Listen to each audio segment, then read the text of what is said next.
Welcome back, ladies and gentlemen. It's going to be a brand new day and a brand new star once more for the LG Ultragear Tec Gauntlet Season 2, powered by WD Black and AMD Ryzen Radiant. This time around, it's going to be your boy Aggressive as the host this round once again, joined by Universe and the, let's say, I'm not going to say it this time around, joined by Floki. Don't say it. Yeah. Yeah. How It's about gonna this? be The an interesting. controversial Floki. Let's just put it that way. Yeah, the controversial Floki, I would say. So moving on down the line, ladies and gentlemen, let's head on down to today's fixtures because honestly, it's gonna be a brand new day, but at the same time, the action never stops, especially when you're on the DEC channel. And considering action here, Floki, Team Valor versus Force One Esports. This is gonna be an interesting game for sure.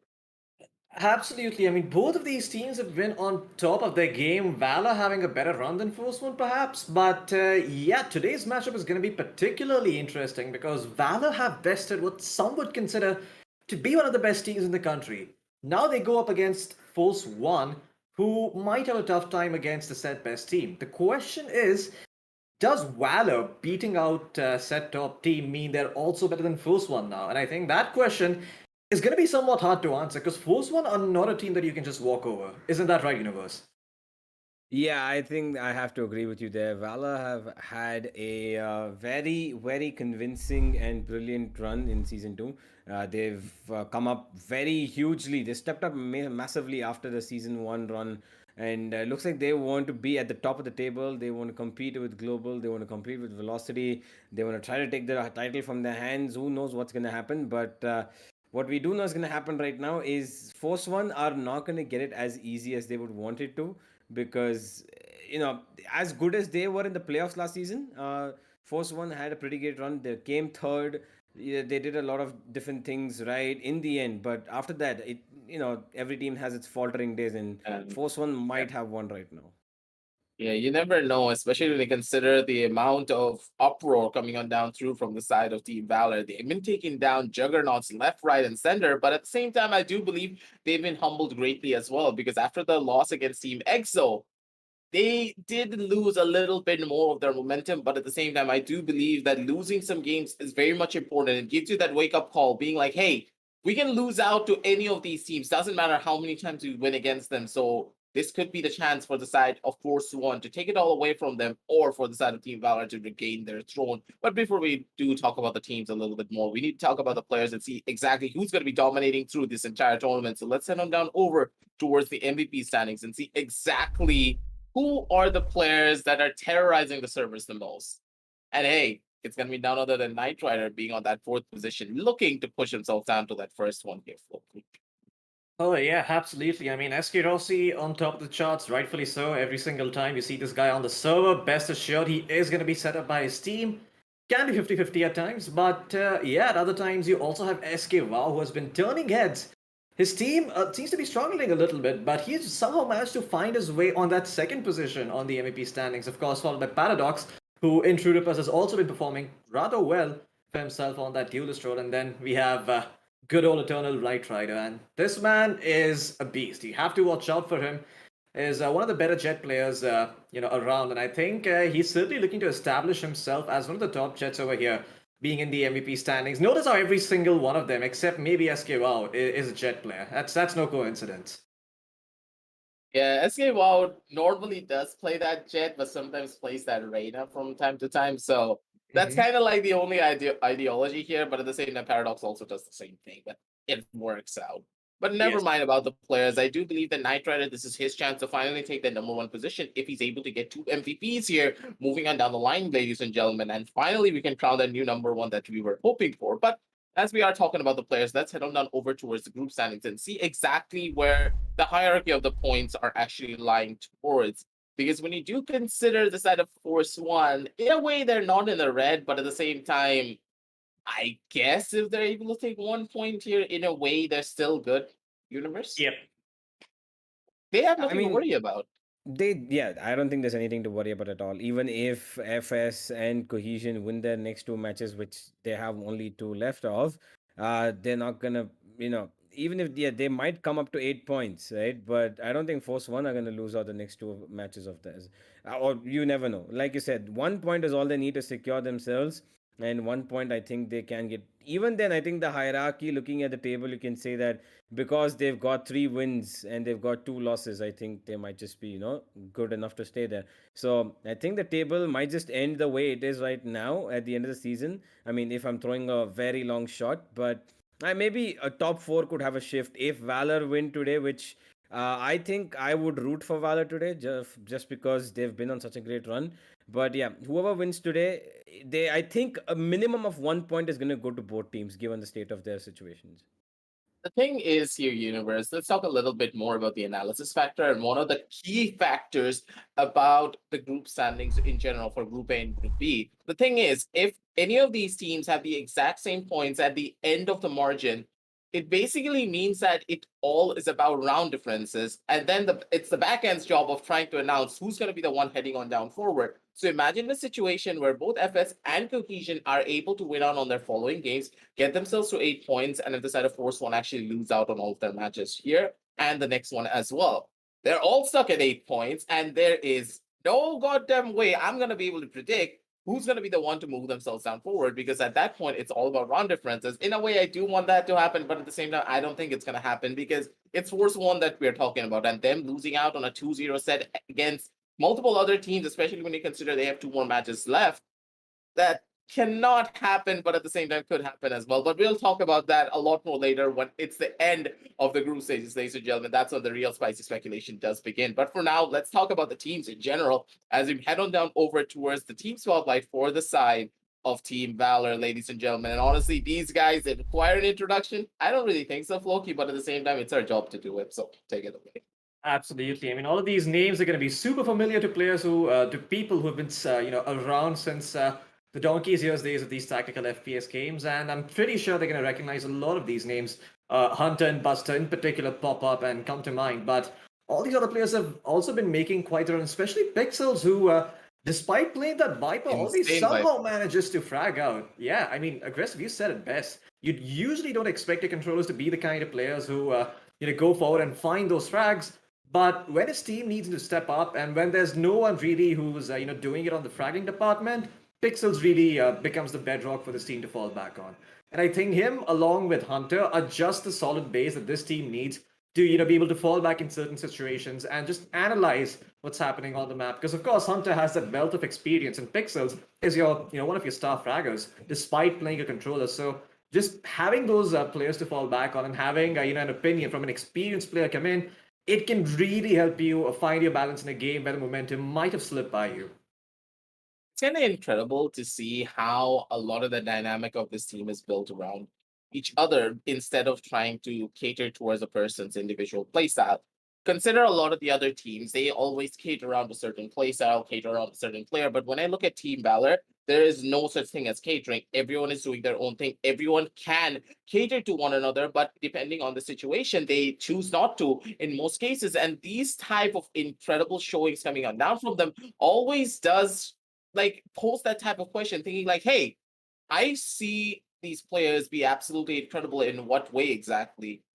They are always able to switch up their playstyles. They're always able to work together as a complete cohesive unit. And all these factors always do come into play. But at the same time, let's just see exactly who's going to be shining the brightest coming on down through from the side of Team Valor, ladies and gentlemen, as we do head on down over to the player spotlight for the side of Team Valor, powered by none other than AMD Ryzen Radiant. And honestly, this guy, Strokey, he is the one that will always turn heads because this guy can pull off a lurk and can pull off an entry at the same time. And there are very few players who can do that proficiently as Strokey. Don't you think so?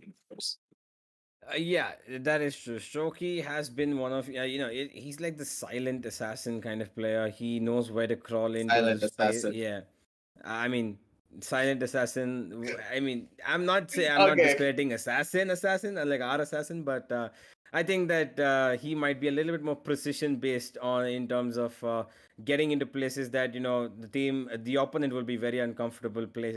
Finding an opponent sitting in. So he knows, especially I think his plays on ascent is what I've seen.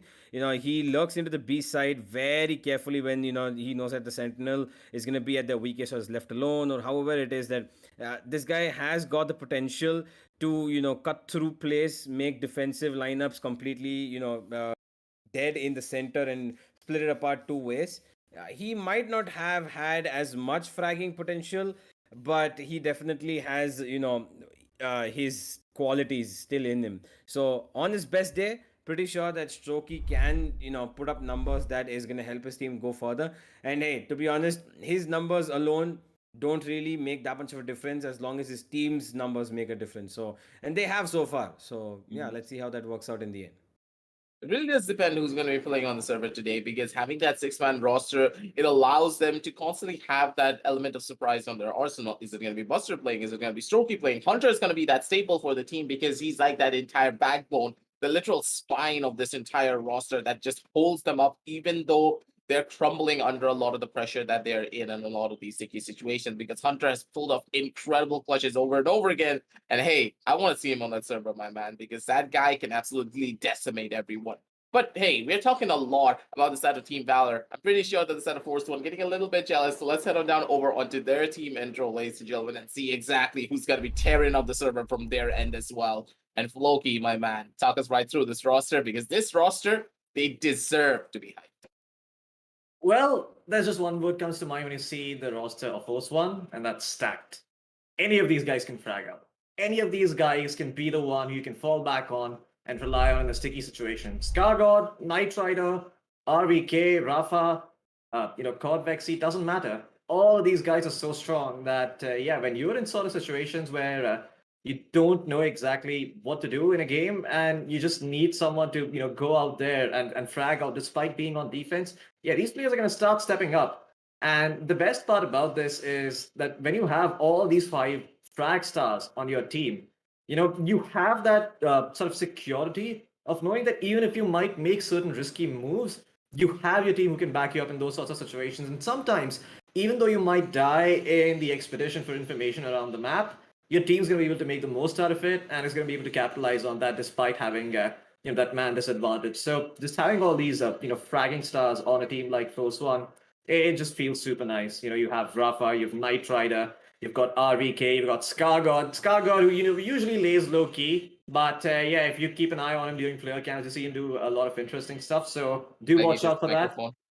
Yep, absolutely. But yeah, Force One is a team that you really cannot discount at any point. And if you start disrespecting them in the middle of a game, you best be ready to see it through because these guys, they take an inch and turn it into a mile. I mean, yeah, they've had some issues against, former really good teams. And, they've had situations where they've completely blundered. But that's the old Force One. This Force One's different.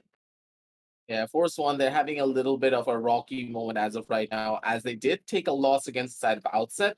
But at the same time, I do believe that taking a loss from time to time is very much important. Just as I stated before, it kind of gives you that wake up call, being like, hey, we cannot get complacent here. We just need to keep on improving because even these underdog teams, they're trying their hardest to catch up to us.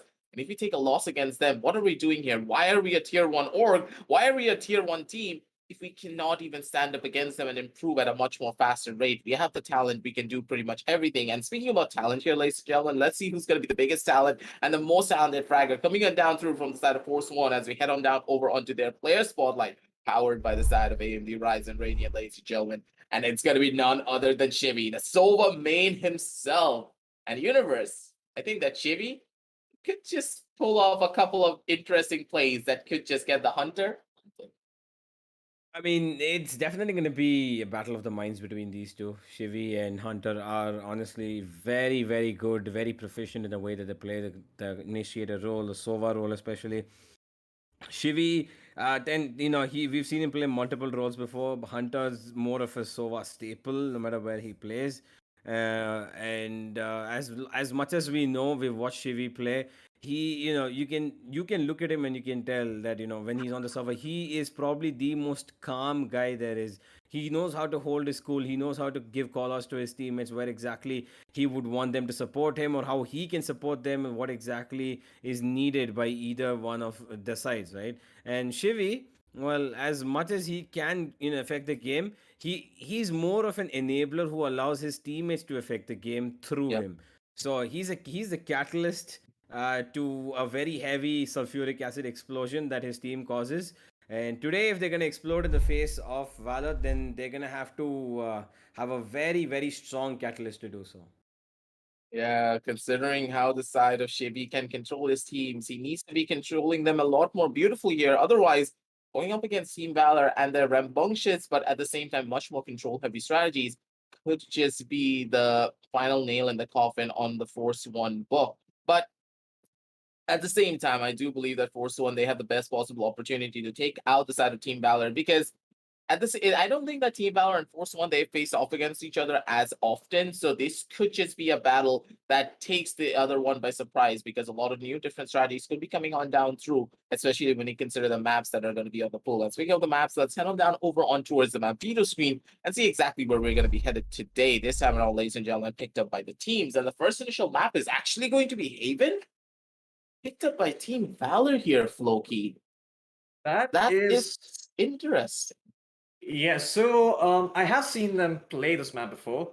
It's not that Valor have not played this map as much. I believe this map was actually played against the likes of Velocity themselves all the way back in the playoffs of the first season. I could be wrong though. They had a few gaps in their strategy, Valor, but they've had a lot of time since then to maybe work on this map. I'm really curious to see what they put up. Now, Force One's Haven is a thing of beauty, right? So Valor picking up Haven themselves, it's a bit of an awkward thing to do. Force One in kind respond by picking up Split. I really haven't had the opportunity to watch Valor as much, so I don't know if their split is any good, but the decider is going to be Ascent. And now Ascent is a map where you can just start to let loose, and even though Force One has a bit of history with the map, I think overall they should be having a good time on Ascent. So it's a very one-sided map veto on paper when I actually look at it. But hey, you never know what Valor could pull off. You know, these guys have been doing rather well. Sure, they had one loss against EXO, which they probably should not have had considering their stature after beating, the top dogs in the group. But hey, you always, need to keep looking out. And sometimes when you slip up, it's a learning lesson for you. And it's a reminder that you're not as infallible as you think, and more practice needs to be done. So, yeah, it's going to be interesting to see what they do on Haven and Split. Maybe they've been putting the R's in, and maybe they've come up with some interesting strats. Let's see what happens. Yeah, that's gonna be the side of Team Valor, but at the same time, Force One, they're also very proficient at the map of Haven here, so that's one of my biggest question mark.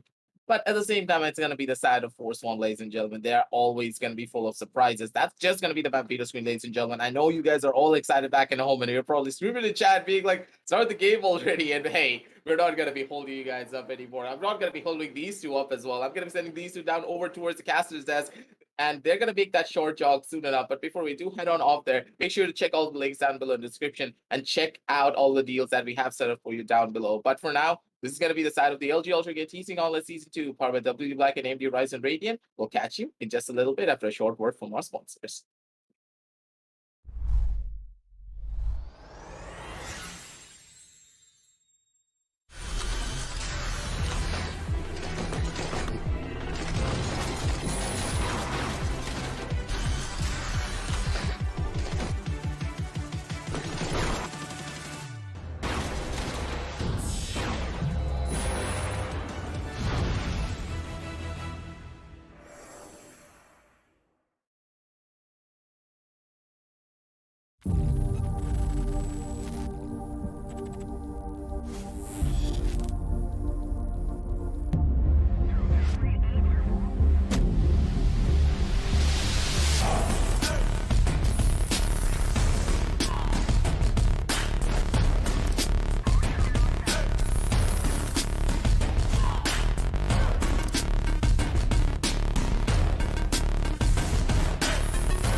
Well, ladies and gentlemen, welcome back to LG Ultragear presents the Esports Club Gauntlet Season 2, powered by WD Black and AMD Ryzen Radeon. I'm Floki, with me is Universe. Universe, you've had the chance to see these teams, a lot of times. And, before we talk about that, let's just head on to the map veto once again and see what maps are going to be in play here. So, yeah, this ties into my question. Have you seen the side of Valor play Haven before in this season? Because I haven't. I have actually. I've seen Valor play Haven, and I mean, it's actually pretty sparingly. They've had not that many games, but I think it is a team that can adapt to any map. They've had practices, they've practiced pretty well. You can see it by their efforts, how they try to play around it. It is a map that is very versatile in terms of how you can stretch around your play, attacking or defensively, both ways. It's very variable. The way you play around Haven is, you could set up as a full stacked A and B set, and let alone BC alone. It's not like you're gonna always have a defender at some point, right? If the rotations come in, there's always going to be a thin line of defense on one side at the very least, be it any Yep. side for that matter. So Valor, they have been performing on Haven pretty okay, I would say. I think it's a 50-50 mark for them right now. They've chosen a map which I think Force One will be delighted to have in the map pool. They will have no issues whatsoever because we know that they've got that usual comp. They've got Rafa playing Sky. We've got Natara going with the Jet as the solo duelist and whatnot. They've got everything. So let's just have a look directly, Floki, because I want to see what exactly Valor are going to have in mind as we go to the 18th selection. And we're going to have a Force 1 going with the usual. Like I said, Rafa and Nitrite have already locked in. But on the other side of things, we've got Buster with a Phoenix, Pixels with an Astra this time, and Skargod with the same as well. Hunter also should be going for the Sova as Shivi has, as Pasha Sahel has locked in the Jet, and it is pretty much the same composition except for a double duelist on the side of Valor. Yep. I mean, that's interesting because Valor going for that Phoenix over that Reyna is not something we see a lot of teams do. We did see Velocity do it once with Amaterasu picking up the Phoenix on this very map, actually, but that didn't work out too well for them either. The Phoenix in particular didn't work out well for them. I think they still won that map, though. So, yeah, this is interesting to say the least, but this is how the side of Valor play this map. They love picking up that Phoenix for Buster, and Buster looks really, really strong on it, so I'm quite excited to see what he can bring on the table. Pixels picking up Astra is nothing new. I've seen them play Astra quite often on Haven, Viper just not being that same choice, so yeah, I mean, overall pretty standard agent selection, so let's jump into the game and see what these guys are up to. As we move on down to Force 1 going up against Valor, with Force One being on that defense first, it seems. And yeah, starting out on defense with an Astra and Cypher on your team, you feel really, really good about this. Yeah, that is true. When you've got that cipher and you've got that combo of Sova and uh, you know Sky. Sorry, yeah, it's a very information based team that you have right there. So let's see how Force One are gonna be doing this. We know that they've done it multiple times before. Right now it's against Valor, and now that Valor are on the attack on a map that they've chosen, they aren't really going for a very good execute in terms of rushes. They want to play out the fields. They're looking at places. They're getting to know where exactly Force 1 are coming to say hello. And looks like it might just be A, where Valor want to say hello. They spot out one. Shivi's in that corner. He gets tinked off, but I'm pretty sure that they have an idea somebody should be in that right corner. Because pretty much a very obvious bait and switch. Let's see if Pasha Sahil is going to be able to do that. Yeah, I'm not sure if Buster's gonna bite, and okay, it looks like even despite them not biting, Nightfighter is gonna be able to find one kill, looking to line up a second, but Pixels trades him out. With damage done over to Shivi, this should be a fairly easy take, but Shivi, playing under health, still takes down one before he dies, gets the trade for his team, makes it an even 3v3. That's it, all the rotations coming in from defender spawn. There's gonna be Hunter holding up A-main, but there's not gonna be anyone playing in that area. Could be a bit risky. RVK still gonna be able to take out Hunter. Gets stinked himself, but is still alive for the time being. Oh, that Flash Buster is gonna walk into a crossfire. But it looks like RVK is still somehow gonna be able to trade him out, and it's all down to a stroke He jumped to his death! And RVK, he missed. I knew the minute I saw his health, RVK, I knew that if he jumped down, he was gonna die. I just didn't. I thought, you know what, he's gonna jump down to the boxes and probably be alive. I don't really know. I wish I could have seen because Strokey turned around, so we could not see exactly. Oh, he missed it just by an inch. Yeah. First round, and we're all for amusements. Absolutely. Very interesting round to say the least. And I have to say, you know, RVK, I think that might. I'm not sure that was intentional. It could have been intentional as well. You know, just seeing one person drop, creating a bit of a distraction to Yeah. do the trick.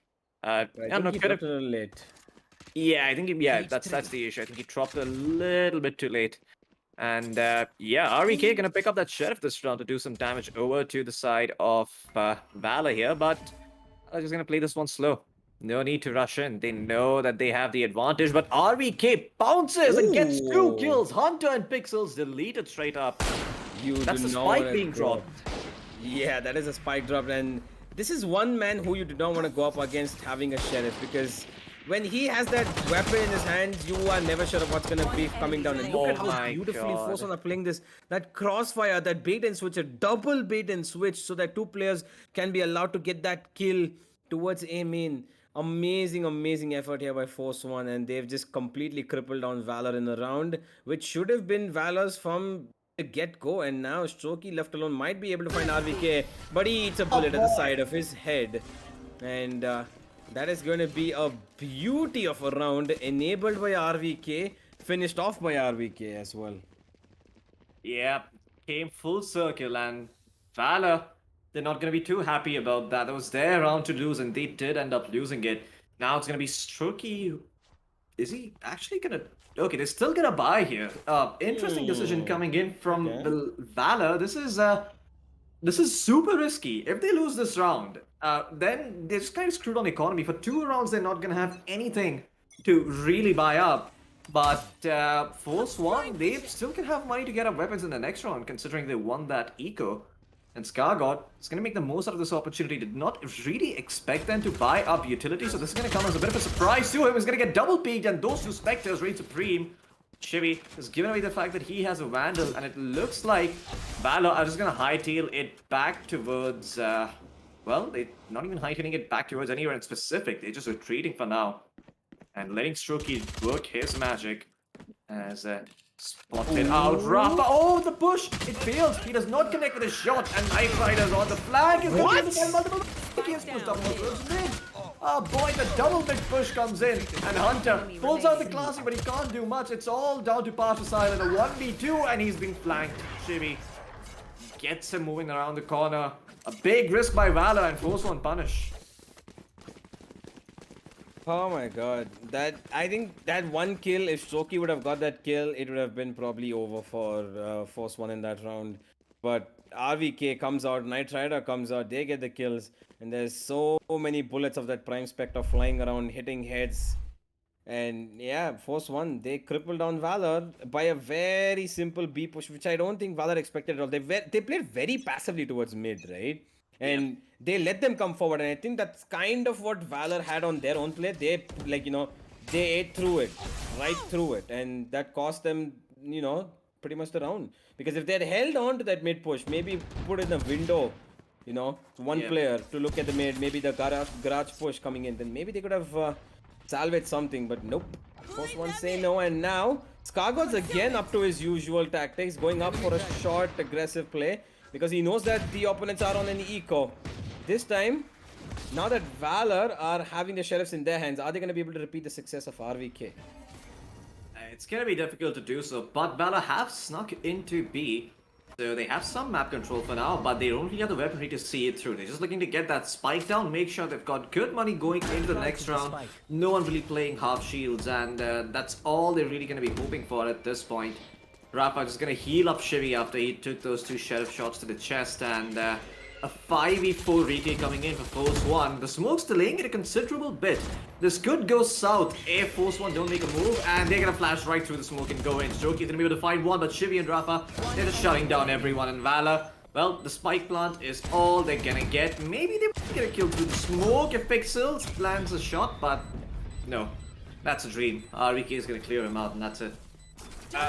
Rafa has a smiley crosshair. Oh boy. Look at that. I want the settings. Somebody get me the settings to that, please. I want this. He's showing off now. Yeah, that is how do you even get that to happen?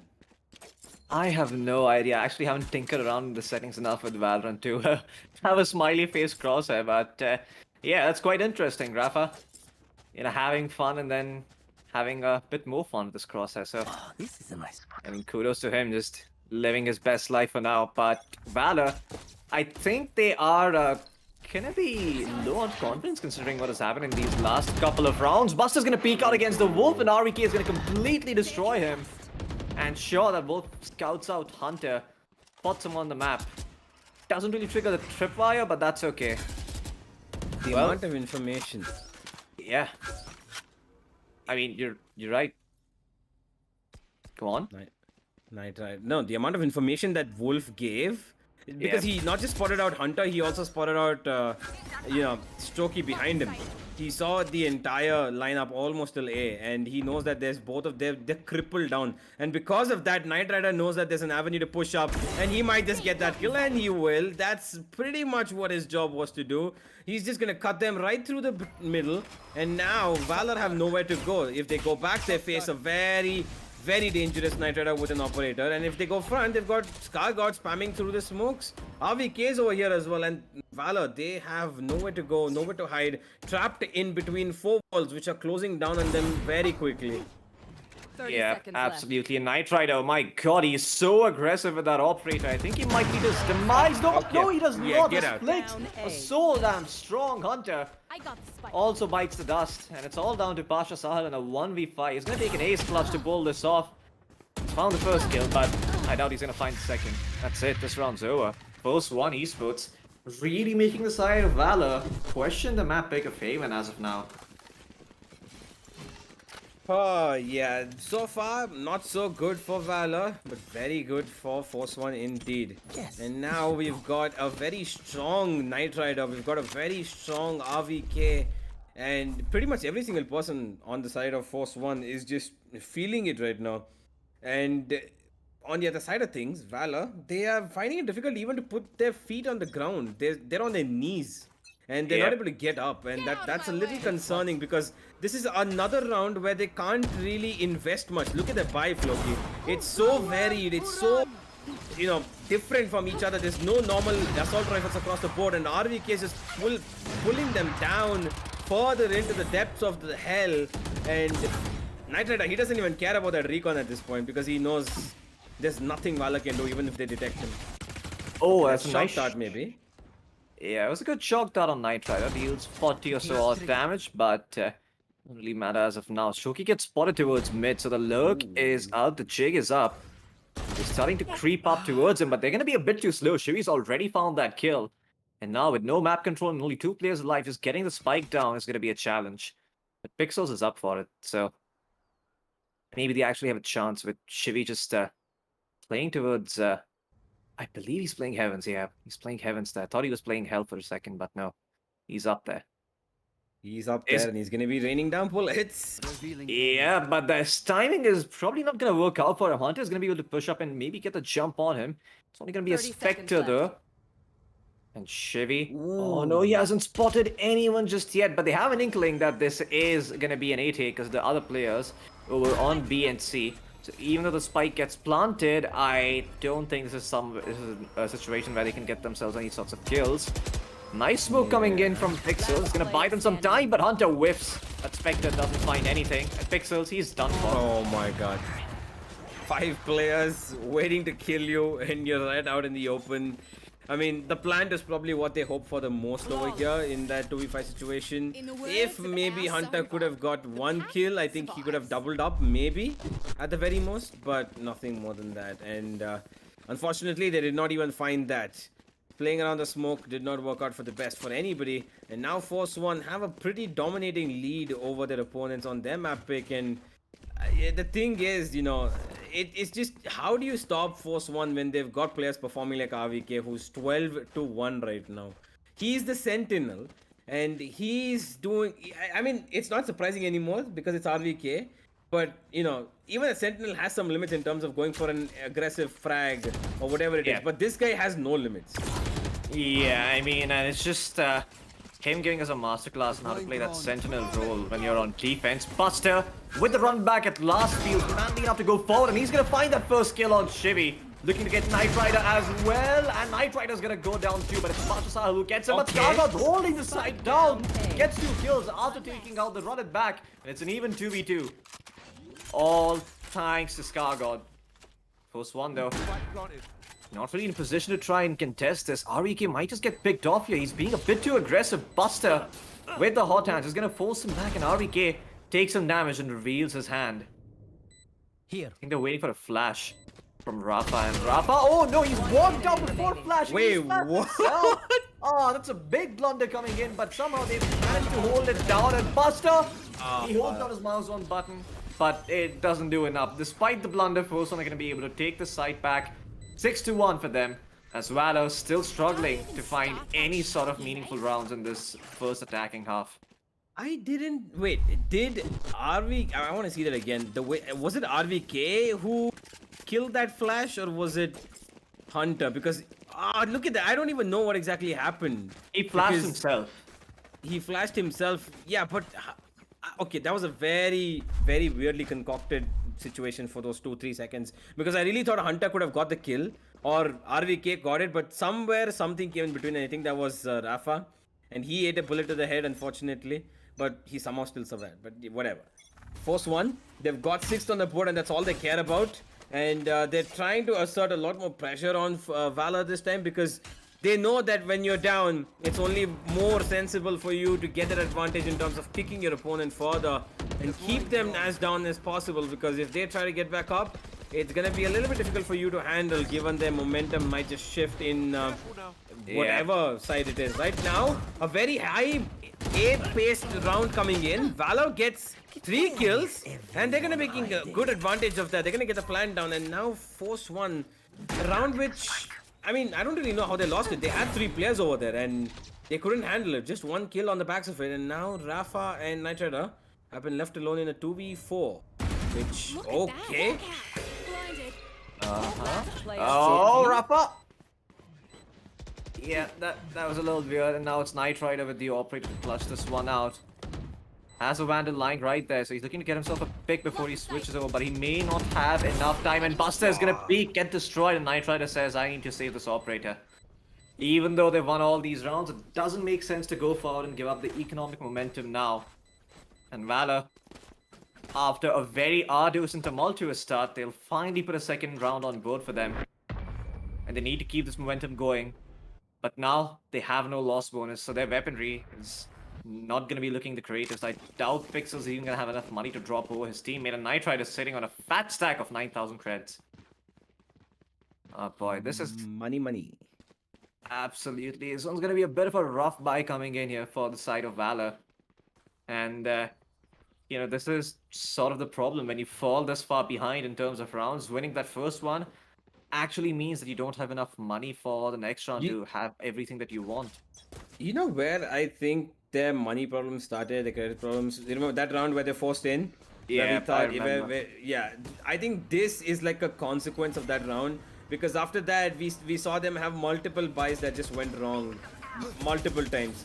Now that they're attacking B, and where they've got this semi-utility, semi-armor buy, they've got Zoki who's pulled out an advantage, and Rafa's already on the backstab over here for Loki. This could prove to be a little bit dangerous for the side of Valor, because Rafa's not alone, and Shivy and Rafa are a very deadly combo. Both initiators are doubling up towards this place, but it's gonna be only Rafa to find one. Shivy actually gets one towards mid, as Pasha, Sahel and Buster actually crawl back in their favor. Scar got to get back the return, and now he's gonna put himself and RVK in a 2v2, but he's given away his life, and now RVK is left alone to clutch it out. And we know how good he is with the clutches, but this plant is gonna go down for sure, and now he's gonna have to be in a retake position. Yeah, good stuff by Valor. Sensible head on their shoulders, but RVK used that noodle set, so he knows where they are. But is he gonna expect the Chet to maybe go and backstab from heaven? That's the bigger question. Pasha Sahel is not really pushing for now, though. He's holding on to that site. And Buster Gonna get that hot hands return. Gonna use that body to scout things out. I like this maneuver coming in, and Buster is just gonna find the kill. RVK can't clutch it out every single day for his team. Good stuff by Valor. Once again, they managed to put that round on board, but their economic struggles continue. Yeah, if they want to, make little bit sense of what their economy is, then they're gonna have to win at least 2, maybe 3 rounds in a row. And Force One are not giving them, the space to do that. They have absolutely crippled them down. And we can see because of that, they still have a Spectre in the hands of Hunter. And that's just what he's gonna have to play with. Now he's gonna have to play along with his utility and allow his teammates to go further and do the stuff as he takes a little bit of a backseater and tries to enable his teammates to do so. And that's what is the result of that. There goes the drone towards B. They want to try and get information. And Rafa's immediate response is to send one out of his own, the Hound rather. And now Force One, they've already got an advantage. A beautiful setup by RVK and Rafa allow them to get one kill, but Hunter on the backstab is going to be able to get one more. But RVK somehow flicks onto the head of Pasha Sile and finds his head as Valor and Force One are in very awkward situations right now, but the C side is open. So up for business is what Valor say, and Force One, they need to go in there with a deal. Is it going to fail or succeed? We're going to have to see. Yeah, Shady was already on the backstab, but now he's been smoked off, so that's going to take some time. And with the pick off that Hunter found, this is going to be a super hard retake for Force One. As Knight Rider, I wouldn't be too surprised if he just calls for the save here, but he's going to look for an opening.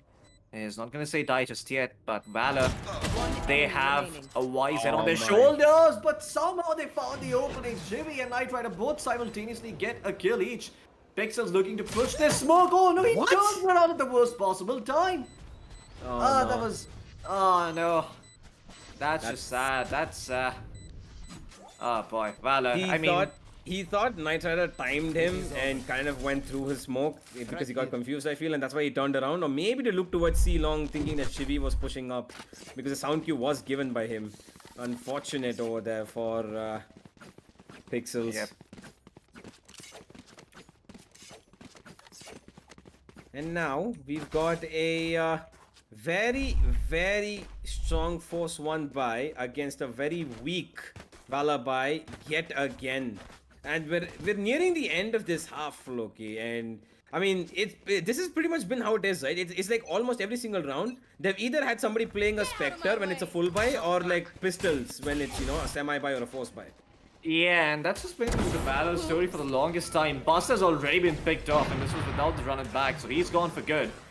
No way they can bring him back now, as Force One, 5 members still alive, looking to make something happen. But Hunter actually manages to find Scargod as an opening, evens things out. Pasha gets picked off by Shivi, and Pixels in the astral plane just looking to set his team up for success on A, but the rotations have come in. This is not going to be an easy take. So many angles to clear out. There's a crossfire setup as well coming in from RVK, as well as Shivi, and RVK is going to find that first kill.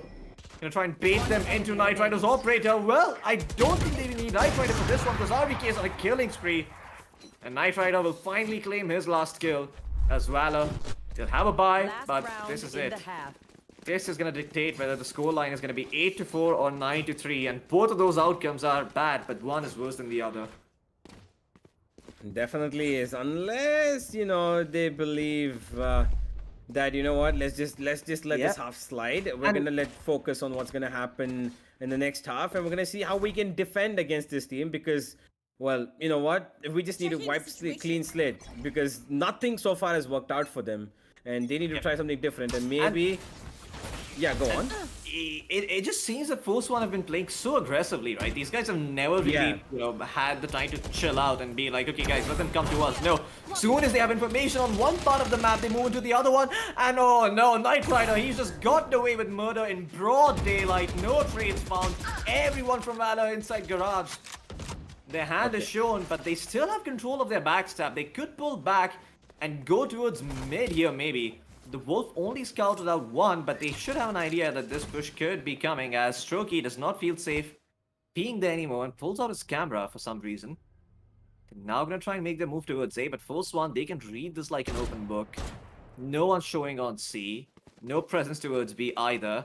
And they have an inkling that it might be an A take, as all the footstep sounds come in. The rotations are through. Shivy is going to be all alone trying to defend by himself. And guess what? Valor, they found those openings that they needed. They've made it a 3v3. Albeit a bit of a hard one because Sahil, he's low on HP. And first one, it's going to be a while before they can push in because Pixels, I think he still has one more smoke to hold that out before they can push in. REK though feeling a bit brave, and the Astral Divide comes through from Force 1. Gravity well here from Pixels, peeks up with the Phantom! It only gets one headshot in, and Pixels bites the dust. Oh my god, this round, I think it's done and dusted. It's gonna be Pasha all by himself, gets the first kill, dashes away. Using that Astral Wall against them, he hears the updraft coming and he drops back down, but will REK expect this? Yes, he does! The big brain on REK pulls that round through for Force 1. But do they have time? It's gonna be close. I don't think they have it. Oh, they do! 0.1 seconds. That is absolutely insane as REK clutches it out for his team, makes it a 9-3 half. And Wow, the that defense was couldn't get any better. Most certainly. You know, I just love it when it comes down to such close timings. When you have, you know, there's a spike diffuse or whatever it is when during a retake. Because imagine if Pasha Sahil would have just held his ground for 0.1 seconds more, the round would have gone in their favor. That's the difference. Oh yeah. And I love that knife edge cutting, you know, difference between rounds like that. That's what keeps us intent, you know, it keeps us completely engrossed in the game, and I love it. And now Force 1, they're pretty much, I'm sure, that have kept their fans engrossed because of a 9-3 scoreline. But if we were to believe what you know, history has told us so far, that 9-3 scoreline is not to be believed. That is a very great one for the people who are sitting on 9 because of a curse that we've seen multiple times unfold. Yeah, it's the 8-4 is a much better scoreline than 9-3. 9-3 just makes you slack, man. It's true, it's cursed.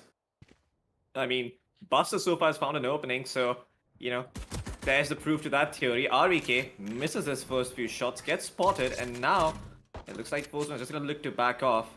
As REK pretends to fall back, but goes back in for that look. Is he gonna think better of it? That's the question. No, he's just trying to bait them out towards A main here, trying to make them think that he's fallen back, but he's still holding on. And the rest of Post 1 have made their way towards C. The strip wire is going to be good. It's going to alert them to their presence, but they don't have enough members on site to hold on. Everyone else is all the way towards A. That recon dot and that Sparrow should be enough information, and Buster peeks out, does some damage, and he falls. Not a lot of time remaining on the clock. 30 seconds. Do or die for Force 1. Do they fall back here or do they go for C? No, they're going to go for A instead, and because... oh my goodness, because REK has been around here for the longest time, they expect it to be clear, but Strokey has moved in towards sewers. They did not anticipate this, but Strokey does not check the site. Now he gets shot from the back, but it doesn't matter. Pasha side, he's going to get that spike down. Strokey goes down as well. Hunter gets REK, and the spike is in an awkward position. Even though Knight Rider has made that flank working, it's all down to Rafa, and Rafa's going to find it. There's no time. Not alive to try. Oh, there's no time. Oh no, Hunter's done it. He's done it. He's just going to run away and claim that round for himself as Force 1. They bit off a bit more they can chew, and they got punished for it. Oh, that has to be so disheartening. They got the kills that they needed. They got Strokey spotted as well, thanks to RVK. But time is just not a friend for them in that round. And they have given Valor a fighting chance now, Floki. Because I feel that if RVK would have just joined them and they all four would have hit C together, I think they would have got that round. But that call of rotation that came in pretty much in the last 23-24 seconds of the round was very risky, especially because of the size of the rotation on Haven, right? Yeah, because it's you a big need to run map. so far away. Absolutely. It's actually, you know, a fairly big size map, and I don't think people, you know, keep that in mind from time to time. But Strokey, he spotted out multiple players outside Force 1, and Valor gave the side of Force 1 a taste of their own medicine. Pasha Sahil gonna find that first opening pick towards A main.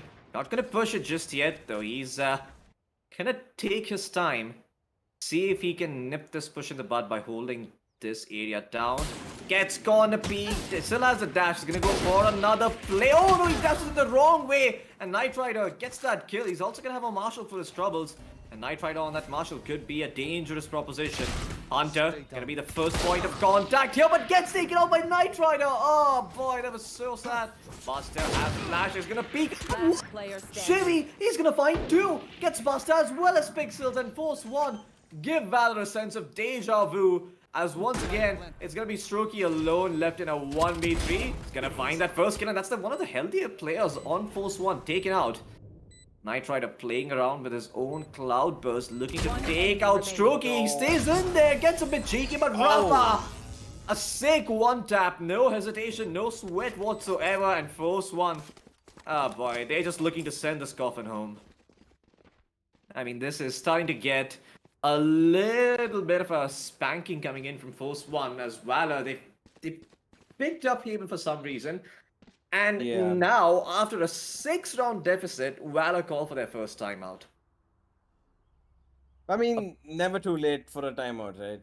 Yeah, that's true, but some would argue that this could have been used a little bit earlier. Maybe perhaps as soon as they lost that second round of theirs on offense. That was a little bit unexpected, but Valor decided to force buy anyway, and yeah, that decision has just sort of spiraled into the snowball of a lead that we see Force 1 have now, and it's only getting worse from here. So Yeah, Valor, most certainly is. a very important decision for them to make, Universe. According to you, do you think they should buy here?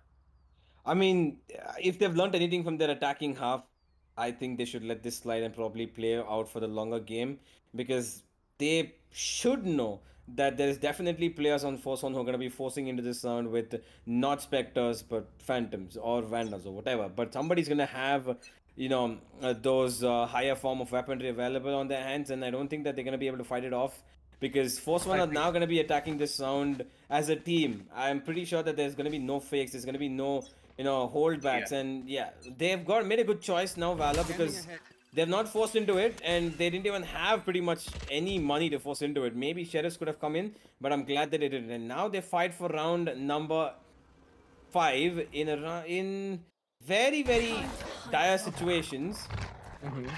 Rafa, he spots out one.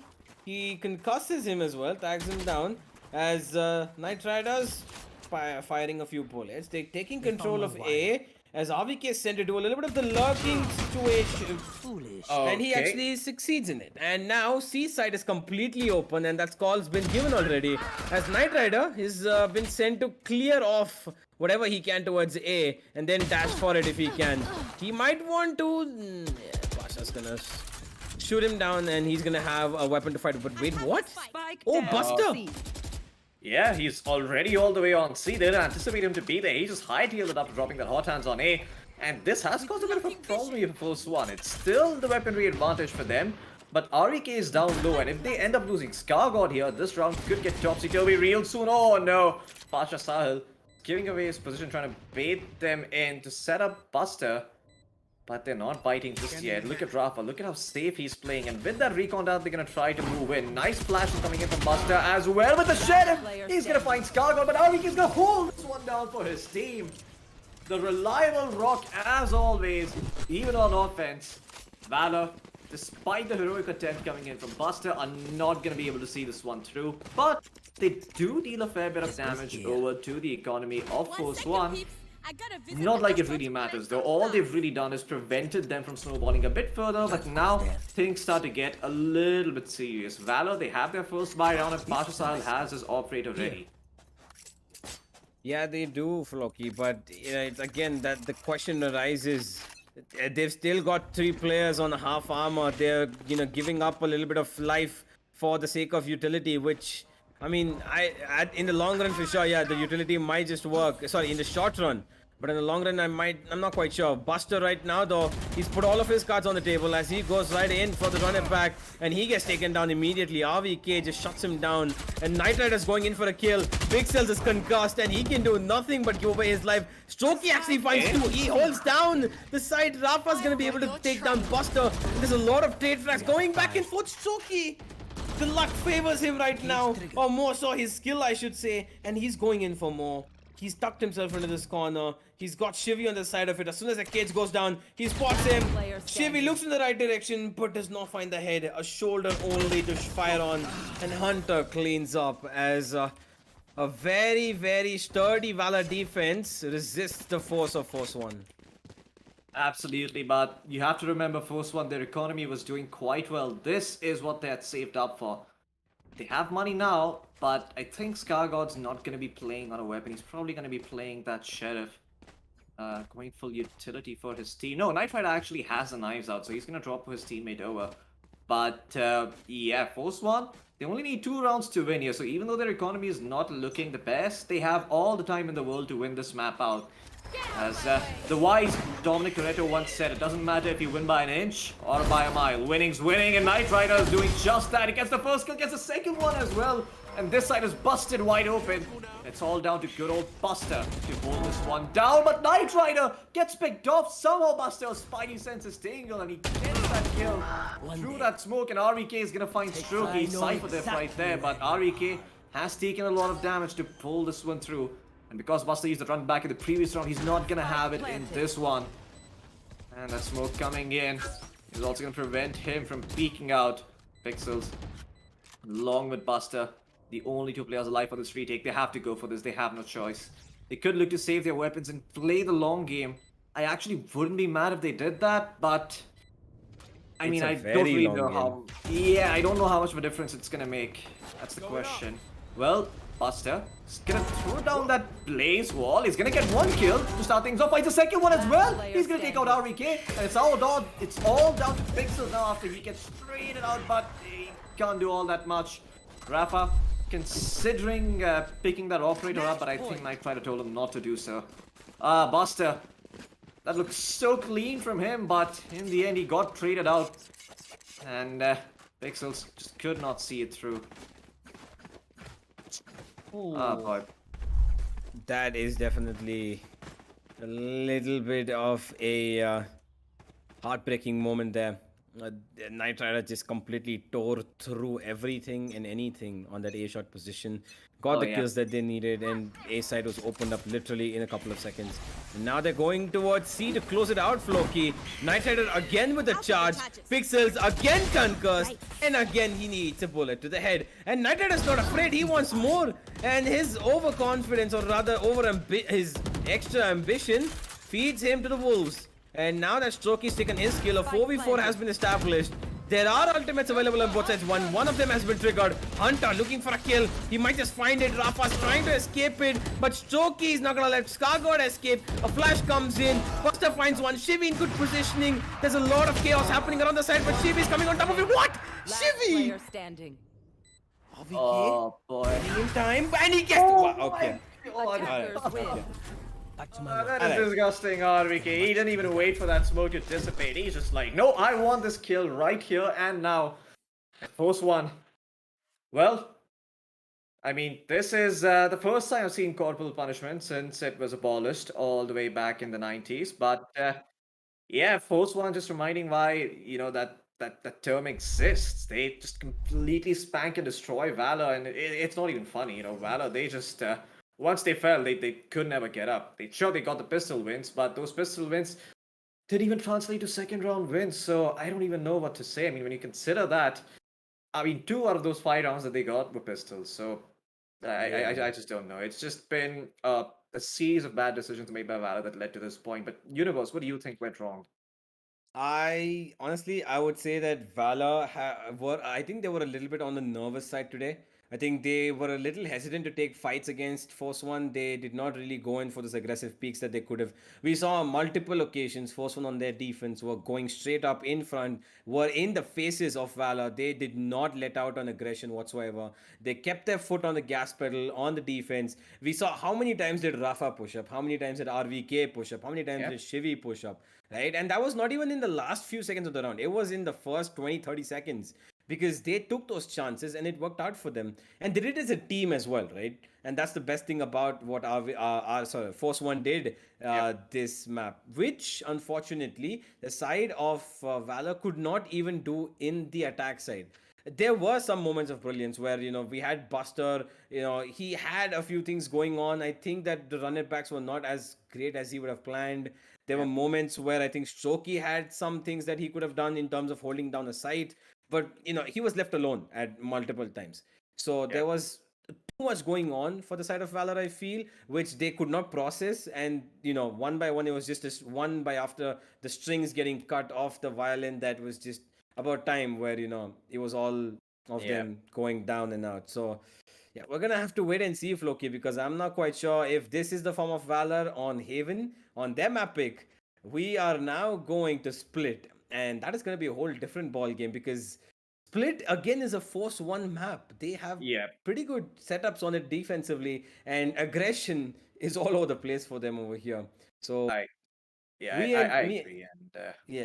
And just sorry to cut you short there, Universe, but we have to throw to a break real quick. Quick message from our sponsors, LG Ultra KW Black and AMD Ryzen Radio. Do make sure you check them out. Links down in the description below. Also, when the QR code pops up, you can get yourself some Red Bull. But for now, me and Universe are going to be taking a short break, but we'll be back very, very quickly with the second game. So don't go anywhere. Until then, you're watching the Esports Club Gauntlet Season 2, powered by WD Black and AMD Ryzen Radiant, and presented by LG Ultragear.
Well, ladies and gentlemen, welcome back to LG Ultragear presents the Esports Club Gauntlet Season 2, powered by WD Black and AMD Ryzen Radeon. My name is Fluky. With me is Universe.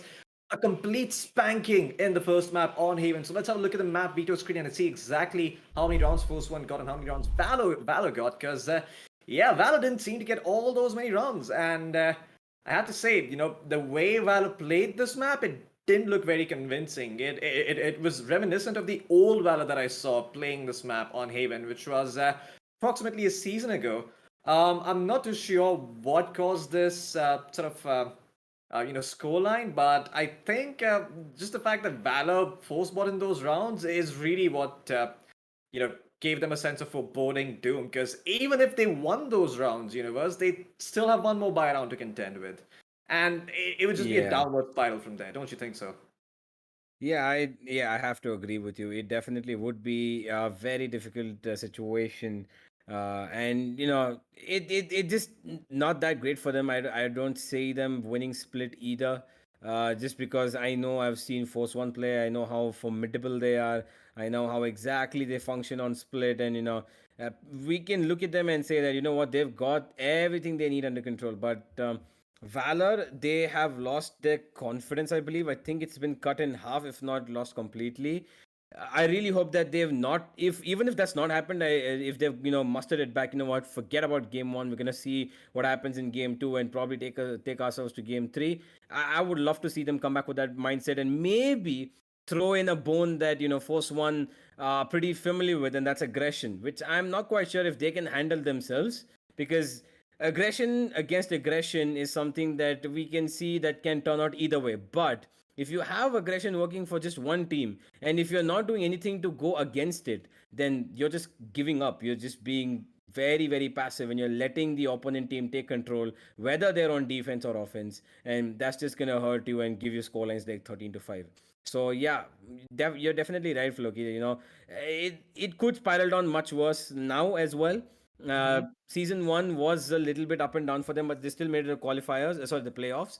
This time they had a pretty great season. They beat Global Esports, which is definitely not an easy feat to do, and they fell short to EXO. And I think that you know that when you're playing against, when you've got a great streak going on, and then you beat one of the best teams, and you're like, okay, you know what, guys, we are definitely contenders. And then there comes that one small little misstep, and then you go Yeah. falling down the staircase all the way to the end. You don't stop. I really hope this is not them spiraling down the staircase and they can stop themselves, because even if they Yeah. lose against Force One today, they still have a very easy chance to qualify. So I really hope that they are going to be able to put their best foot forward, at least in split, because this is going to be very different. Because here it's more explosive. We've got Rafa on the Raze, we've got Night Rider with the Jet, we've got RVK. If he chooses to go for the Killjoy, maybe he will. You never know. They could switch it up completely, but who knows? Maybe if Valor throw in a breach in the equation, There, you never they know. could maybe throw in a breach in there. Maybe, I'd be very happy to see that, of course. But the chances of Valor running a breach on low, I feel like if anyone's gonna pull out a breach, it's gonna be good old Shivy. And I really want to Maybe, see yeah. Shivy on that breach. Just a throwback to the old days of those breach, where the alt was a cone and breach wasn't considered to be that OP, but it was still a very, very good agent, of course. Ever since the credit changes to his utility kit, he has been a little bit less favored. People are picking up Sky a lot more, who Yeah. gives you that double dose of flashes as well as scouting ability, something that, by the way, Breach does not have, and something that every other initiator in the game does. So, yeah, I mean, that's why Breach has sort of fallen out of favor. But, to add on to your point, I feel like Valor are probably going to learn from their mistakes. They're not going to make those same decisions. Um, In general, though, I'm just really curious to know why Valor would choose to buy in those sorts of rounds. It's very Yeah. confusing because as soon as you lose an eco, your first instinct isn't to buy. Your first instinct is to pick up sheriffs and be like, okay, let's do some damage. We just dropped the ball. Let's try and pick it back up slowly but steadily. They You know, went full in and they bought a yeah. couple of phantoms and specters. And we saw that happen twice in that same game and it didn't work out for them. Yeah, not just twice. I think we saw it multiple times as well, where their economy was not that great. But I think at those points they were forced to do it because Yeah. they just had to match up their team's, morality in terms of weapons at least. Because some of them were on Vandals, some of them were on Spectres. There was a round where I still remember there was, I think it was Choki was playing with a USP. There was one player with a Spectre and there was one player with a Phantom. And the one player with the Phantom had no armor, no utility, and the one with the pistol had all armor and utility. So it was very up and down. It was very topsy turvy. Got a little blindsided, I feel, by Force One over there in terms Yep. of how they just, it was one round that hampered their economy completely. That second round Yeah. buying in. But that instinct I think comes in because when you're in a situation where you've got the plant done, you're the attacking side, you've got the plant down, you lose out the round. I think a force can be called in if and only if there's one last player member on the side of the defense Yeah. remaining. Because that's when, they will be forced to reinvest into that round. And Yes. then you can reinvest yourself because you've got money from the plant, you've got money from the kills, and then maybe you can choose to reinvest. But I don't think that in that first pistol round they had those many kills in that they would have wanted. They're still forced in, and they did that in multiple. Like you said, they did that a few rounds after that as well, and that cost Oh yeah. them their demise. So yeah, we're gonna have to wait and see for them to not make these mistakes again. I really hope because even if you lose out after planting, you can always choose to play out for the third round, fourth round, right? You don't have to let Yep. the scoreboard go. But hey, that's all for speculation. Let's speculate what agents, not speculate actually, let's have a look at what agents are going to be being played on the map of Split by both of these teams. Are we going to see a breach? We're definitely seeing a Sky, as you said, Floki, that it is more viable for everybody. And we're going to see a Sky on both ends. Hunter's picked up the Sky, and there's a Sage as well. And I like Buster's this. picked up the Raze, who's going to be going against Rafa. And there is a single duelist. There's a Viper on RVK. Knight Rider is going for the Sage. And now we have a very interesting lineup of agents over here on both sides because there's a Killjoy on one side and there is no hardcore Sentinel on the side of Yep. Force 1. I mean, I love this. I absolutely love this agent selection so much coming in from Force One because you've got yourself the Sage and you've got yourself those double controls. You've got yourself Scar God who's going to be playing that Astra, so that Viper can essentially function like a Sentinel. Even though Yeah. these guys are going to be starting out on offense, just the simple fact that you have two controllers, it gives you so much room to work with on the map. And then you've got True. Knight Rider who on defense is probably always going to wall up that middle area, make life a lot easier for Force One. And you've got yourself a very solid Split defense, but Split is not really all about defense. We all know defense is super easy on Split. It's all about that offense. And in that department, they seem to be doing okay. They have picked up, I believe they've picked up the Chet. Oh no, they haven't picked up the Chet. It's only going to be a single duelist for both sides. So yeah, Yeah, let's it is actually a jump single into the duelist. game and see what's happening. Yeah, it's a double raise for both of these teams. And pretty much a mirror lineup minus that Viper, which the side of Valor have traded out for a Killjoy. Not all that bad, actually. I mean, just having a Killjoy up and running this, early on, it just kind of really helps you, I mean, just hold on to your sights a lot better. And the fact that you're probably going to be having a Sage rolling off mid every single round means that pushing into any area, it's going to take a lot of effort coming in from the side of Force One. So it's not gonna be a free take any time of the day. You're gonna have to show your hand, and RVK does just that. Shows his hand and shows off his ghost as well as it finds a first kill. Lots of bullets being expended towards mid to break up that wall. The turret spots out RVK, so they know he's crossed over. He's gonna go back in. This is the cheeky RVK we all love. You never expect this, but the turret spots him out again, and he's gonna be caught napping. VL Shruki is gonna find that kill. Pixels holding on to it. The wall comes through, and the Sage boosts herself on top of it. Nice slow up coming in, though. It's actually gonna prevent them from pushing it. Pasha finds another kill, and Pixels is good for one. He's done his job. This side, even though it's open, Force One can't really get in there and get a safe plant going. They're gonna have to retreat. And retreat they will. They're in a 3v2, which is not really favorable for them to go towards B. They've got two healers still alive on the other side of things. They've got a killjoy to face off. It's pretty much a very defensive three-man alive situation right now for the side of Valor. They're going to be happy with it. And there comes the sound cue. Stroky listens to it and he's going to try to peek out. The Nana Swarm is going to be denied. And now they're fighting against him. They don't want him to get any sort of avenue to get a kill. But unfortunately, Rafa is caught reloading. And Stroky is going to take down Scargod as well. And there it is. Valor have got the pistol round. And they are going to have to capitalize on this as much as possible. Because they lost the game. Yeah. Nah, jokes aside, I mean, I don't think we're gonna lose this one out. But if history and statistics are to be believed, then this is 100% the round of Force 1. You know, that's how it's been so far in this series here. But I doubt they're gonna be able to do so without having any sheriffs in their hand. I believe REK is gonna pick up one because he found a kill and they got that spike plant, so he's gonna have money to buy next round. The rest of the team, though, not really. So once again, the magic man, REK, is gonna be off to try and pull a rabbit out of a hat. A rabbit that might not just want to come out yet, as we see the side of Valor taking it a little easy. Nice aggressive plays coming in from Hunter. I really like the fact that he hounded early on, gets them that information. And elsewhere, Pixel, he's already found an opening. And even though he's low, he's gonna deal a lot of damage and come all the way back. That heal comes through from him, and yeah, Pixels, he is fine and dandy. Towards mid.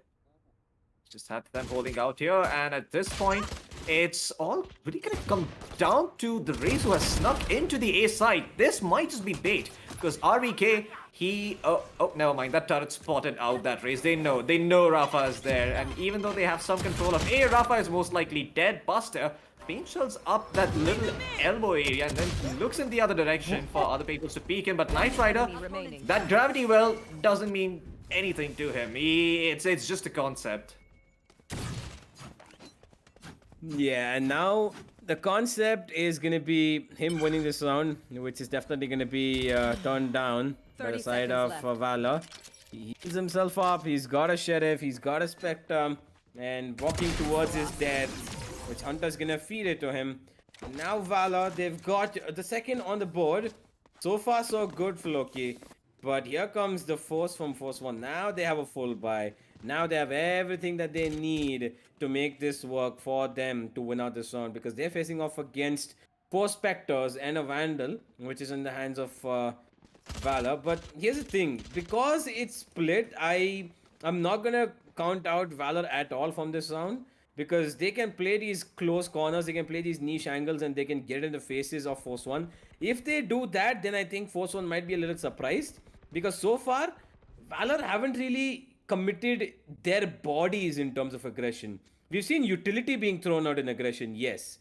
Like you said, Hunter threw out that Hound in mid. They were getting information based on that. They tried to put in Astral Stars pretty deep. They tried to peek out on the backs of that, but no bodies, no team members were connected, like, pushing deep down mid or pushing B main or pushing A main. Not much was done. And now I think might be a round for them to do it. They should consider at least, because they've got weapons that are not really viable in a long range fight. So, I mean, you're gonna have to wait and see. The mid push is something that I'm actually not a fan of, because you see the setup that comes up from these times. They do focus mid early on, because they always anticipate the Sage Wall to come through, especially when you look over at the lineup that Valor has put together. It's super defensive, right? You got yourself essentially 3 Sentinels. That Astra can also be pretty much considered a Sentinel at this point. So it's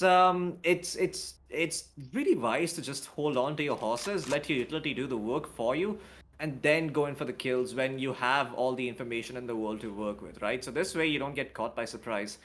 But you never know, I mean, if Force 1, they decide not to commit to mid, then maybe the Sage Wall never comes through and they actually push it out. Lay a trap down here for the side of Valor, give them a false sense of security, thinking that they are playing with super passively, when it could just be holding down a simple crossfire and putting the side of Valor in a world of hurt. We'll see though, those are some pretty high level mind games. I'm not sure if Valor are going to be looking to play those sorts of games here. It's a lot simpler to just throw the wall down and get information and play off of that. But yeah, to your point, I do think the contact plays are probably not going to come in towards mid. They're not going to be going out there and taking fights. If you're the side of Valor, you're probably looking to fight a little bit closer. I feel like the fights are going to come out towards A ramps and maybe A site, but just going out there on a limb and fighting mid doesn't seem like the smartest idea to me.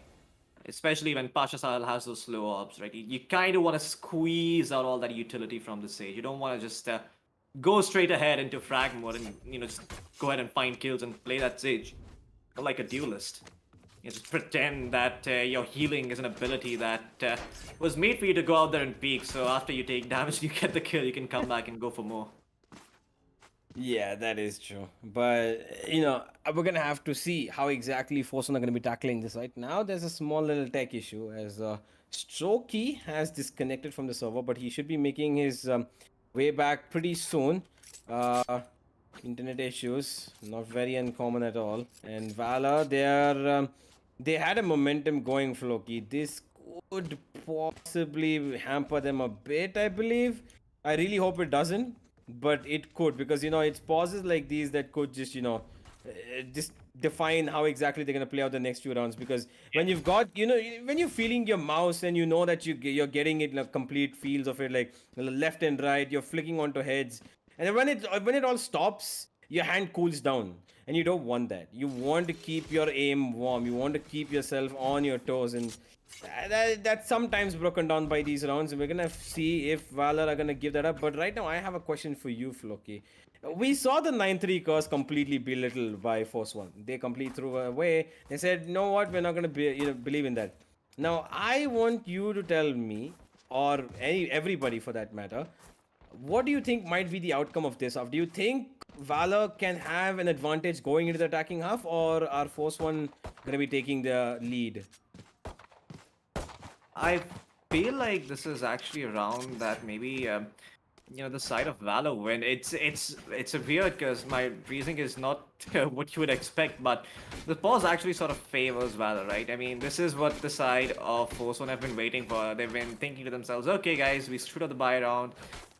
We screwed up the pistol round. We couldn't really make it work. We got the spike down, but couldn't do much on that subsequent round despite RVK having the sheriff. So let's just play this one out for the buy, and as soon as the buy comes in, you gotta pause. So, yeah, I mean, this is gonna be a little bit problematic, and like you said, you need to keep those hands warm. You need to keep your aim sharp because you could be in a world of trouble otherwise. And I see movement. Strokey is back. He is alive. Yes. Much like zombie Mr. Frankenstein made, but for now, he's just gonna put his utility down and wait for the. I mean, if you have the brain of Frankenstein, would you be able to win this? I actually don't know how well biology knowledge transfers over to first-person shooter games, but I'd imagine that a man as clever as biology knowledge himself could. Movement of the wrists, the way you work around your fingers, muscles, all that's biology. I mean, I'd say you have a better chance if you're playing a proper sport, like if you're playing football or basketball. Like, you could probably use your biology knowledge a lot more. But and you're playing Valorant, you're just gonna be asking yourself, how the hell can KO bleed out from his head when you shoot him? That's probably what's gonna. But would it be blood or would it be oil? It's blood. It's red. When you shoot KO in the head, it's red. So yeah. Really? What if it's red oil? That is a possibility I have not considered, but we're not going to consider that for now as we move into this round. And it's like you said, it's going to be more of an aggressive play coming in towards mid. The Boombot scouting things out, and lots of early mid control being claimed here by the side of Team Valor. 3 smokes, or rather stars, were laid down, but they're just a bait and switch of smoke and mirrors. It's actually going to be a play coming in towards that A side. Rafa going to satchel himself in. That smoke is not perfect. Buster has an opening of sort to peek through. Strokey whiffs but manages to pull his crosshair back to the right place and gets the kill on Night Rider as RVK looking to sneak in and get that pick. He's made some sound and he's given away his position. Rafa is gonna take out Buster as Buster swung a bit too wide. Didn't really respect them pushing in, and RVK is gonna play this patiently. He's gonna look for that second kill. He's gonna find one. He's gonna find the second one to go for it as well. And Chevy He found Hunter, leaving Pixels in a 1v3, a Spectre and a Dream. Couple of stars to work with, so maybe this is a possibility, but I don't think Force are gonna drop the ball now. They know where he is. They know where he's gonna come from. And, you know, even though he's picked up that Phantom, the chances that he actually sees this round through are not very high. I think it's in his best interest to save that weapon over for the next round, because his team's just gonna have a buy. You know, they're gonna have rifles up and running. They all bought Spectres. This was bonus for them, so yeah, wouldn't be too surprised just to see Pixel save off, but he gets spotted out by RVK, and RVK takes him out with a Vandal Phantom, what he says. Ooh, Force 1. They pull out that round after a little bit of an early scare, but RVK and Shivi, they did a pretty good job of holding down the very, very, you know, niche angles. They sat, they waited, they got the kills, and now they've got round number 1 on the board. There's a buy coming in again for both of these sides, and now it's pretty much even, except the fact that there is a half armor lineup of Valor players who are going up against a full armor side of Force 1. This could be a little bit tricky because, again, Floki, this is a round where it looks like the Force bought into it, haven't they? Yeah, it absolutely does, and you know, Force 1 might just fall into the same trap that Valor fell into last time around. Well, I mean, you know, they're still playing the Spectre, so it is a bit of a bonus for them, but over on the side of Valor, Pashasal has made that buy work. He's found himself the first kill, and because all this presence is shown towards mid, they pretty much know what's happening here. Despite Skargod having snuck into ropes on a Buster, what the hell is he doing? His timing was so off there. What? I am completely baffled by that push. Hunter is gonna get flashed out for now, but he has a flash in return for him, so yeah, he is gonna be putting it off on a bit of a pickle here, but REK recovers, gets both of those kills, but Pashasal is snuck past. They might not anticipate him to come in here so early, and REK decides to alt heaven. This is a weird round. Pixels is coming in from ropes. The backstab is through, but is a little bit afraid that someone might be marking his position, and his suspicion is well warranted because there is Skargod holding that entrance from ropes towards that Viper pit. What the hell are Force 1 doing?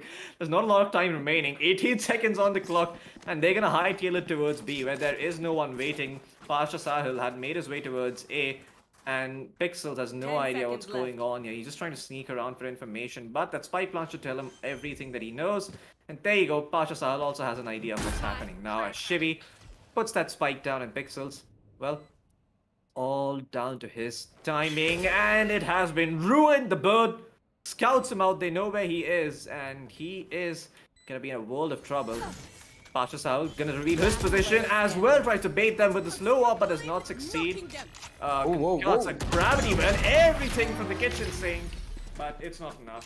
Force 1, they're gonna get this round, and Valor, they're just gonna be a little bit baffled by RBK's use of that Viper spit. It was a little weird, but it sort of prevented the side of Valor from pushing in, so in the end it kind of worked out for them.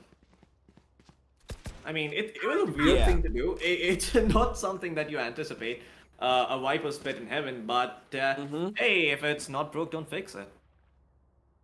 Yeah, that I think you couldn't have put it any better. And Force 1, they made the best of a situation that was not really that great, and now they have the advantage, putting Valor on the back lines. They've got them on pistols, and the one weapon that could have made a difference has been taken off by Skargod. It will be picked up, that's for sure, though. But there's a lot of pistols to face off, and Skargod, okay, spams just like any other day. He just spams through the smoke like he expected Pixels to be there, and blows his head straight off as the rest of his teammates are making their way towards B heaven, and they're gonna find Buster any second now. Peeks out, but Buster actually gets one. Okay, finally he's gonna go down. Soki comes in his same position, and Hunter left all alone. He's not detected yet, but that grenade is gonna eat a half of his life as they run in. Rafa is gonna try to take him down, but it's gonna be Shivi, and yeah, Force 1 back in the lead yet again. Yeah, absolutely. Once again, Force 1 in the driver's seat for this game as Valor. The struggles are going to begin now if they end up losing this round out. But before we see them, you know, start sliding down that slippery slope, there is going to be an opportunity for them to pull this one back and recover just a little bit. But Force One's economy is so strong. Every single one of their members has died so few times except Knight Rider. And yeah, their money is just going to enable them to buy for rounds on end. Aggressive plays coming out towards B once again. It worked out for them the last time they did it, so they're going to try it again.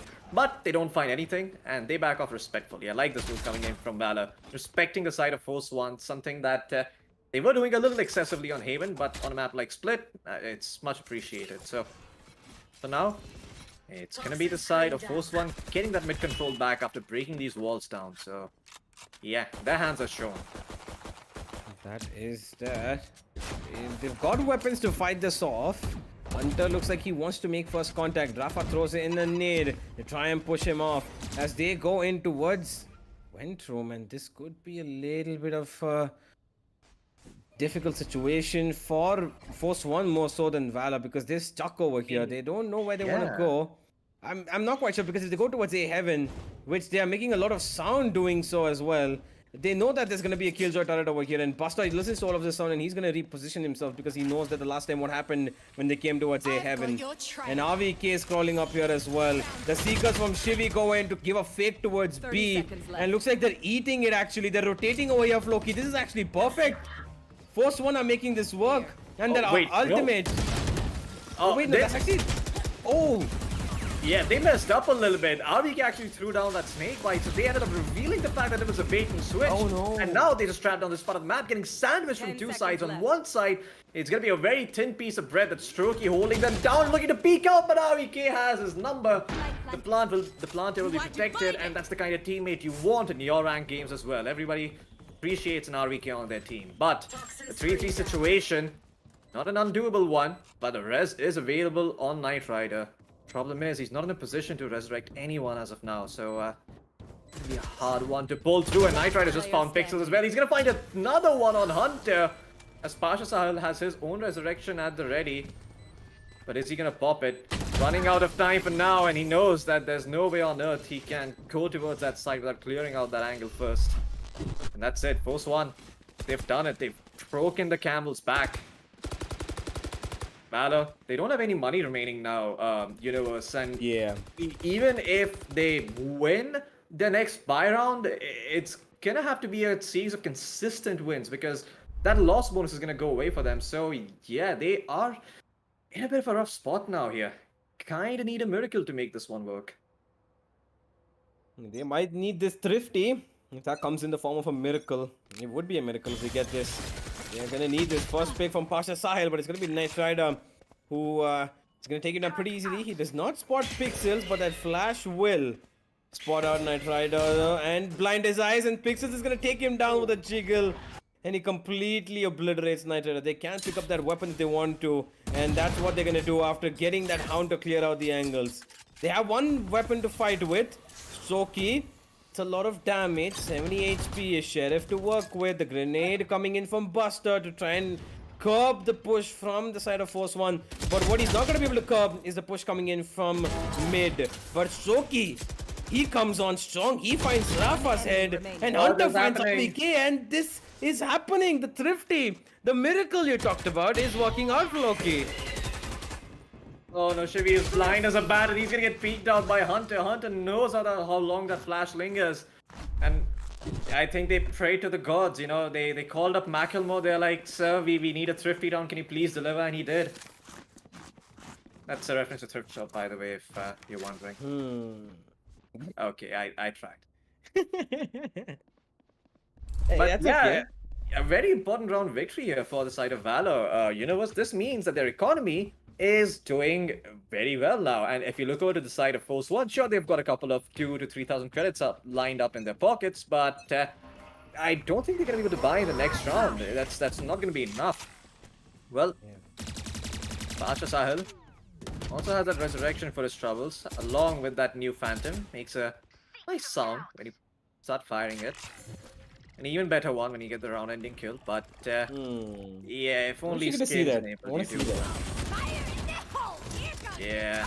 Okay, Buster, that is an interesting decision. Pops his own showstopper, and he's gonna find RVK. The Magic Man gets taken down. And though the trade comes through, Strokey still comes out ahead at the end of it all. And you can see Skargod, he is just struggling to make anything happen towards mid, as Pasha Sahal has been super patient on this mid area. He's used those slow ups to slow this push down even further, and now finally, after tons and tons of commitment from the side of Force One, he's going to give that area up. Shivy, his playmaking potential has also gone. Pixel's just going to give it a good old spam. Just showering off lead, and doesn't really do all that much. Hunter, oh no, he's going to set himself up for so much success here. He's going to find the first kill, and he knows where Skargod is. 30 seconds Pasha left. Sahal's coming in as well. Skargod, One ek enemy taraf kua, ek remains. taraf khai. That's how they say it in Spike Hindi. down, Pasha mid. Sahal's going to find that kill. It's all down to Shivy, and he's in an awkward spot. Picks up the spike, sure, but at this point, planting it down is going to be an ordeal. Yeah, he's got 10 seconds left now 10 as we seconds close in left. towards the end of this round. Round number 4 looking inevitable for the side of Valor, and there it is. And there's the animation that I want to see. That is so flashy. I love it. I mean, I love Absolutely. black. You know, I love the singularity one. You know, the singularity finisher where you get sucked into that black hole. Oh yeah. Yeah, but this I love flashy stuff, and this is quite flashy, and I like the music as well. So yeah, pretty nice. Valorant, pretty good. Riot Games. Perhaps a Bappy Larry collaboration is in the mix a couple of years down the line. Puppy Larry. I mean, Absolutely. I mean, I would love to see weapons made of all gold. Mm-hmm. And what would be the kill animation? Like, you know, gold pouring down from the sky, like in drops of rain. I don't know. But I'm gonna Or- put a bit of a or- twist here. You know, I What wouldn't would be mind the if song Taleb that Reddy would started play? playing. What would be the song that would play? What would be the song? Like, give me a song. Bappy, give me your favorite Bappy Larry song that would I play as actually the kill haven't listened to a animation. single Bappy Larry song. Okay, wait, okay. Being perfectly honest, but I mean, we could consider Ooh La La, right? I don't even know what that song is. You know, it's my That's okay. I think people who are watching musically. this- I'm still in the in the early 2000s and the late 90s. So yeah, I really haven't progressed since then. Fair enough. Fair enough. That's okay. But right now, who have progressed a little bit is Valor. They've taken the time out and they are looking to try to break the momentum of Force One, which they've done successfully in the last 2 rounds. And now they need to do it furthermore.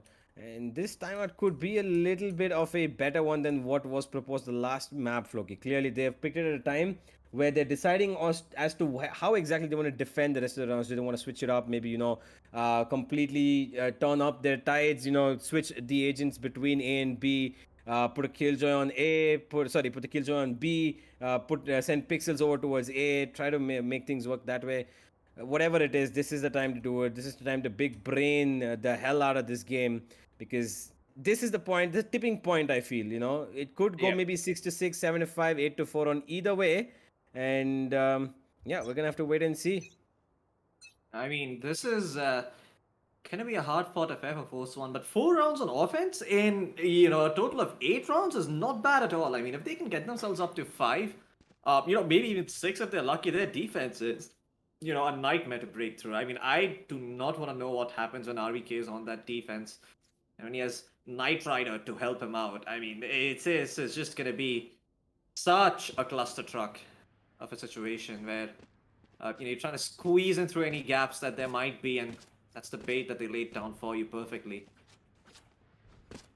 Yeah, that is there. Yeah. Now, there is a bit of a confusion though on the side of Force One, I believe, because Yep. you can see this. I think this is the 3rd time where the clock ran out so close.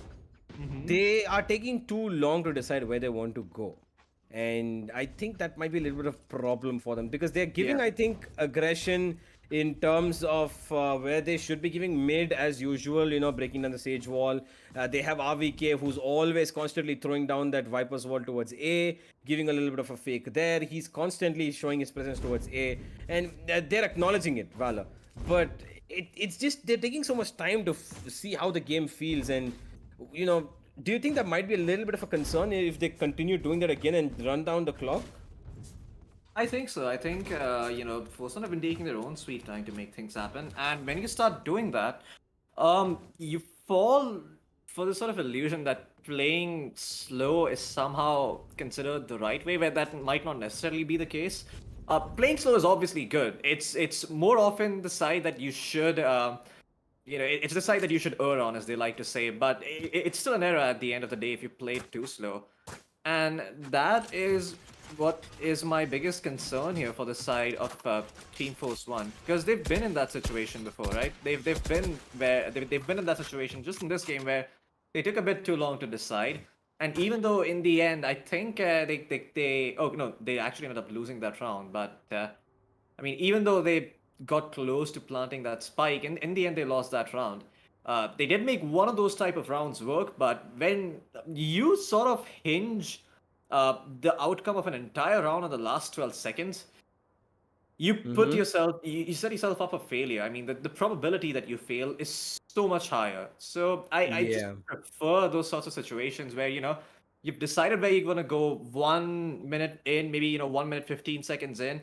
Because if you start to make changes during that last 45 seconds, things start going south. There are lots of things you need to account for when you're pushing on a site. And when you've made up your mind that, okay, XYZ, this is the flowchart, this is how I'm going to push into the site, it gives you a sense of ease and comfort knowing that even if you die, you're probably going to get traded out, and the enemy team is probably going to have to pull something new out of the bag to try and make things happen. But the issue is, even when they do that, it's not a guarantee that they're going to win. So that's the thing. Like, that's just the benefit of deciding where you want to go and then just following that plan through gives you. But for now, we've speculated enough. Let's go back into the game and see what Scargod's up to. He's gonna place down two quick stars, force out the wall, and Buster is not Buster, sorry. Rafa is gonna get concussed for the Shivy is gonna get concussed. I keep forgetting who plays that guy because he keeps pushing things up here. But yeah, they've broken the mid wall and they're now sneaking in. I like this approach coming in here from the side of Force One. A lot more active, a lot more emphasis placed on early game. And them getting this control 1 minute, 10 seconds into the round is a million times better than what they did last time around. This actually sets them up for success. Like no other. Knight Rider is going to spray down two through that smoke. Get Rafa back up and running as this round. I think Coffin, it's been sent home here. I mean, the nails have been hammered. Scargot has been spotted, but it doesn't matter. It's just going to be him and Pixels to try and clutch this out here. And even though Shivy has fallen, they found control of the A side. There's no way they're going to be able to pull this one back. And it's just going to be down to that good old Killjoy finding any sort of openings here. Strokey huddling in that corner and looking for a pick. Left. I mean, probably one kill at the very most that anybody can find, and Strokey, he just does that. He delivers one, and now he's left Pixels alone in the 1v3. Pixels knows at least your one player is Scargod. Probably giving away his position on purpose, and he's running all the way across the map now. And look at that, what's that's costing. Pixels is so worried about this. He's not even concentrating on this side. Now he's going towards ramp, and this round, as much as done and dusted it is, Force 1 have put up number 5 on the board. That pause yet again, Floki. Maybe it caused a rift in Valor itself instead of Valor trying to cause a rift in Force 1. Yeah, Pixel's been spotted, so he's kind of done for here. I mean, they saw him cross that area, and yeah, he's probably just done for here. He's gonna look for an exit frag. He's gonna find Rafa, but that's it. That's a consolation prize he's gonna receive. And on his way out, he's probably gonna get picked up by Scargod. That was beautiful. Okay, then Pixels. Oh, I love that. Yeah. Really good. What a shot, man.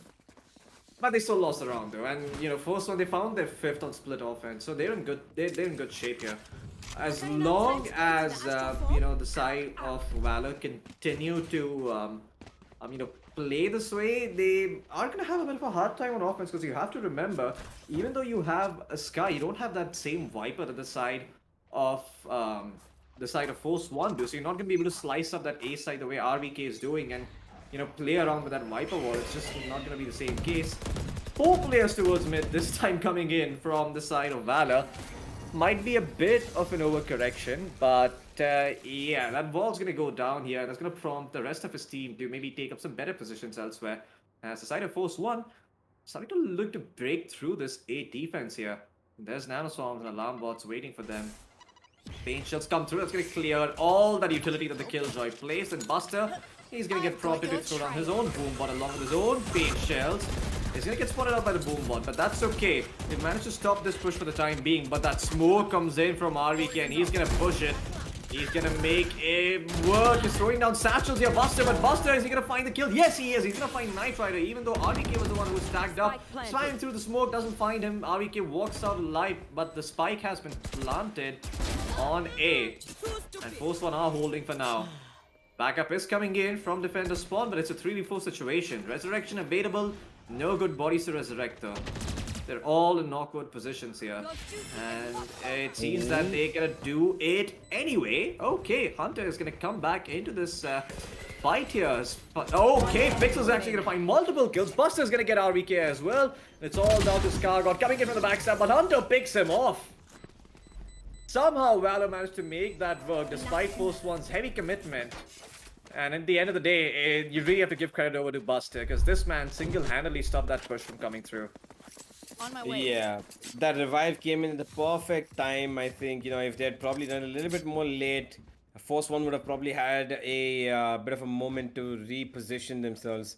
And Buster, he got down, got the kills that his team needed at the right time, and he then never let the side of Force One establish any sort of control apart from the side they had taken.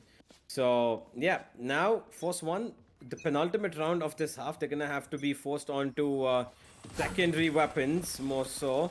They got a Spectre in the hands of Star God, who's trying to he's struggling to kill an alarm bot, while RVK looks to kill the owner of that alarm bot. Sorry, the boom bot.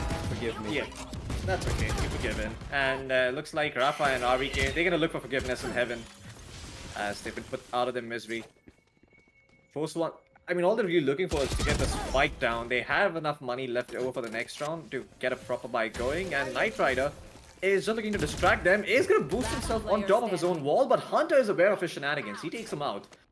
And that's going to leave Scargod alone here with a single Seeker headed towards his way. Single Seeker. Now there's two Seekers who are seeking for his kill. And there's nothing more he can do but die. And the side of Valor, they've at least got this half to a minimum of 6-6, if not 7-5. And I'd say on the defensive side on Split, it's a decent job, Floki. Not too good, because if you're on defense and if you're playing on Split, you would at least expect to end up the half with 7-5 or 8-4, right? Absolutely. I mean, this is the side of Valor just hoping that they can make this 7th round. It's going to be tough to do so, but yeah, it's a good scoreline for Force One as well. I mean, I think both of these teams are going to be happy. The real problem is going to be the offense that comes through for the side of Valor here. But for now, before we move on to that, we still have one more buy round coming in, and Rafa is just going straight in with that showstopper. Spots out the turret, that puts a bit of a dent in his plans. And that showstopper doesn't really find anyone, but they found control of the site, and that's what they were looking for. The Killjoy Alto, it's gonna force all of them out here, force them into a very awkward corner on the site. But they still be able to hold on to this crossing here, which is gonna be walled off by the Astra, and this is what they're looking for. Buster, the aggressor, is gonna go forward, find a kill, throws down the paint shells. Even if he dies, Scargod is gonna be in a bit of an awkward position. And it's all down to this man right here, Knight Rider. He's pulled off cheeky plays before, but gonna have to outdo the British on being cheeky to try and make this work, and he's not successful. 75 of Valor here, and Valor, yeah, they're gonna be quite happy with this. This pretty much means that we have a very important pistol round coming up. Switching sides. If the side of Valor do end up losing that pistol, things could take a turn for the worse, but if they win that pistol, I think Force One are going to be in a little bit of trouble. But given the fact that this is split defense, I don't think they're going to be too worried about that. It's as long as they manage to, you know, shut down that 5-man Valor push, which is going to come in eventually over the course of this offensive half, they're going to be in a good spot. For now, though, it's going to be the pistols out. And I'm not sure if this A push is the right thing to do here, Universe, because Viper utility, unlike Killjoy's utility, cannot be taken out by paint shells and boom bots. That is true. There is nothing that Viper's wall cannot damage, at least the bit of damage that it does. people more so. But right now, Valor, they have to consider their options. They probably should hold on and look at how exactly it plays out this round. Maybe just, send in a little bit of a warning shot towards the A side, and see if how many players are there over here, what exactly they want to do, and how exactly they want to play this out, and maybe then consider pushing straight into it, because there's not just a Viper's wall that's going down there, Floki. It's the Sage wall as well. Absolutely. I mean, those are the two walls that you need to worry about. One can be walked through, the other cannot. But at the end of the day, I mean, this. Oh no, Pixels. Oh no, Pixels was disconnected. Oh boy, this is gonna be a hard one. Valor actually did not have any pauses remaining, and yeah, this is gonna be a bit of a problem for them. They've lost 2 of their members already. Buster has also been taken down. And now they're in a 3v5 situation here, just looking to brute force their way into the site. It's gonna take a miracle and a half to make this one work, and guess what? Shibby spotted them out. The wolf is gonna go through, but they're still gonna find the kill on Scargod. Problem is, getting that Scargod kill doesn't mean squat, because now there's multiple players here on the site, and there's even a Knight Rider on your flank along with RVK, who's even if Knight Rider fails, he's going to be that fail-safe. He's going to be the insurance policy, and they are aware. Oh boy, Knight Rider and RVK are just too good. Indeed, they've got a kill that pretty much, they got a kill each that pretty much settled the round, and now that they've got their stuff back online, they've got the 6th round on the backs of a very unfortunate Pixels being AFK. I think he's back. I think he has come back. Should be right there. Yeah, he's back. He's back for sure. Yeah, we just got confirmation. He is back. We're going to be heading straight into the game. There's going to be no pause whatsoever, as the side of Valor are now going to have to fight this one on the backs of just pistols. And I really hope they don't choose to force this round. Doesn't look like it. But on the other side of things, we've got a complete full kitted buy of Spectres and utilities and armor across the board. Absolutely, and yeah, those SMGs, they're gonna do their work, right? I mean, you got the Spectres at the ready, going up against a bunch of classics at close range, which can be a bit like the shorty given the right click, but hey, they've nerfed that, The run gun accuracy on the classic is down, so there's no way on earth that you're gonna be able to just walk your way in and just destroy someone's head right away. Should be a fairly straightforward round here for the side of Force One, a free one. Let's hope they don't screw this up, and Valor give them the treatment that they were given by the side of Force One during the map of Haven. Furious wall here. It's gonna reveal everything from the side of Valor. I'm pretty sure they heard 4 classics go off at the same time. And you can see RVK ready for that A push. Knight Rider, he purposely left some space so he could get a B. One way. It's a one-way wall. I mean, it's not a one-way, but it's a very... I mean, you wouldn't expect that as an attacker. You won't really expect it, because your focus is going to be to try and break that wall. Maybe come up close, knife it, but yeah, this time they don't go for that knife. Strokey is holding down this angle, while the rest of Valor are also making their way here. Sound cues are very important at this point, and Force One need to listen to them very carefully, because any second now, there's going to be an ambush. There's going to be a barrage of bullets. And there's going to be a lot of pistols, but it doesn't even matter, because Force One have got 2 players very much alive. A Pseudo Sentinel and a Pseudo Sentinel. I would say both of these agents are Pseudo Sentinels. Both who can self-sufficiently do stuff on their own, and who can also support their teammates. So, very well done, Force One. I mean, the round that we pretty much expected it, but utility usage was just on point. Yeah, this is what I was talking about, right? This is the issue when you try to go up against RVK's Viper on this map.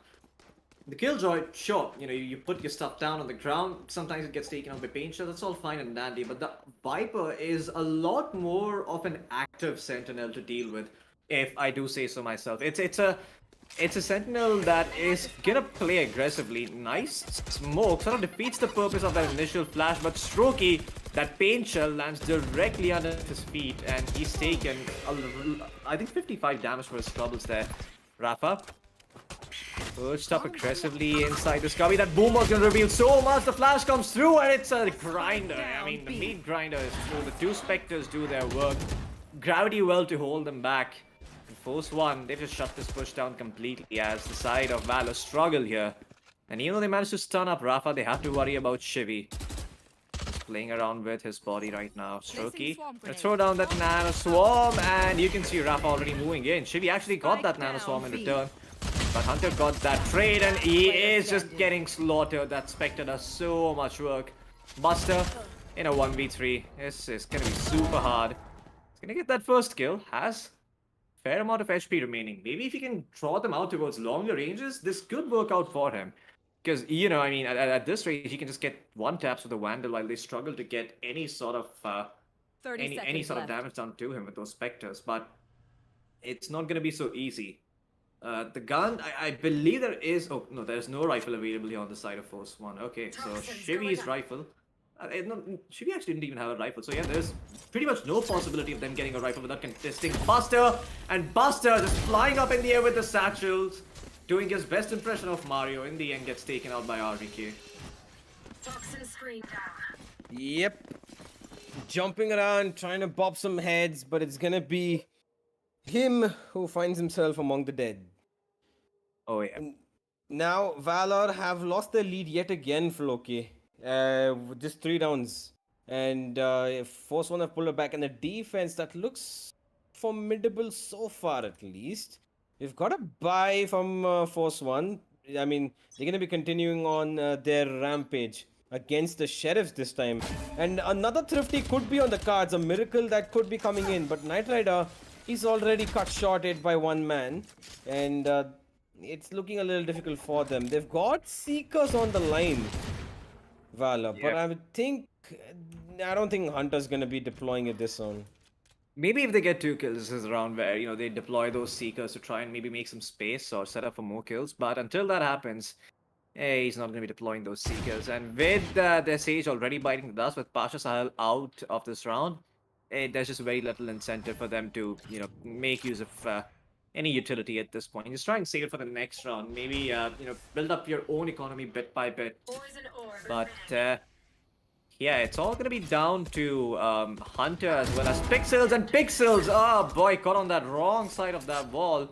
Buster, he got that kill on Knight Rider, but it's not going to make that much of a difference. And Rafa is going to throw down that boombot, get spotted out. Flash comes through. Oh my god, he peeks out at the right time. Does damage over to a second and a third one before he dies. So, great stuff by them, and they still have to contest with Scargod. The Seekers come through.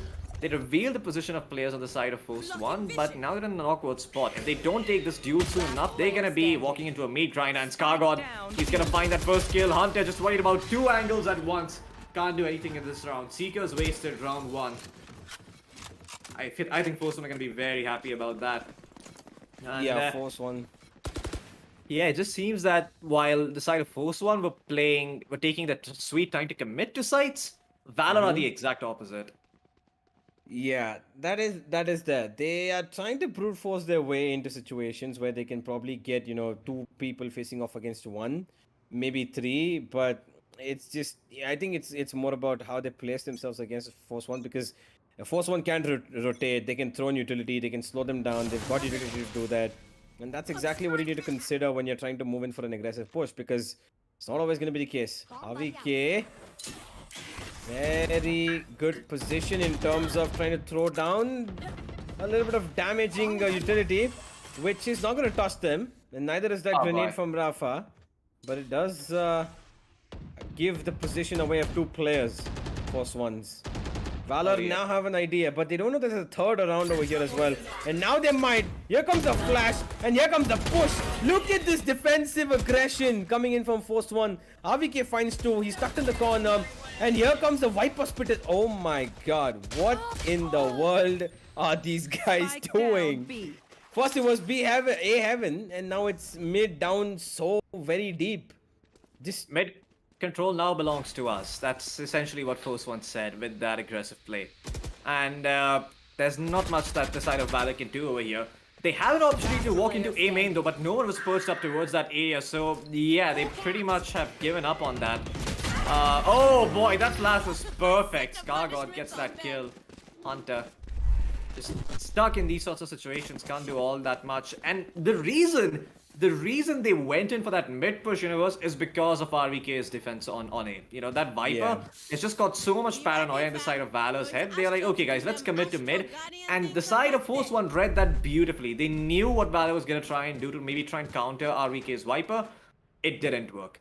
They went through mid, they got those early picks, they established mid control, and they sort of took a gamble by letting that A site open, but it was a calculated risk at the end of the day because they knew that they've been, just consecutively failing time and time again to push into that A site against RVK's Viper. So they probably are not gonna leave a lurk there. They're not that audacious. So yeah, this has just been a slaughter fest here for the side of Force One. Ever since they switched sides over on defense, I mean, Valor have not put a single round. So yeah, Valor down in the dumps.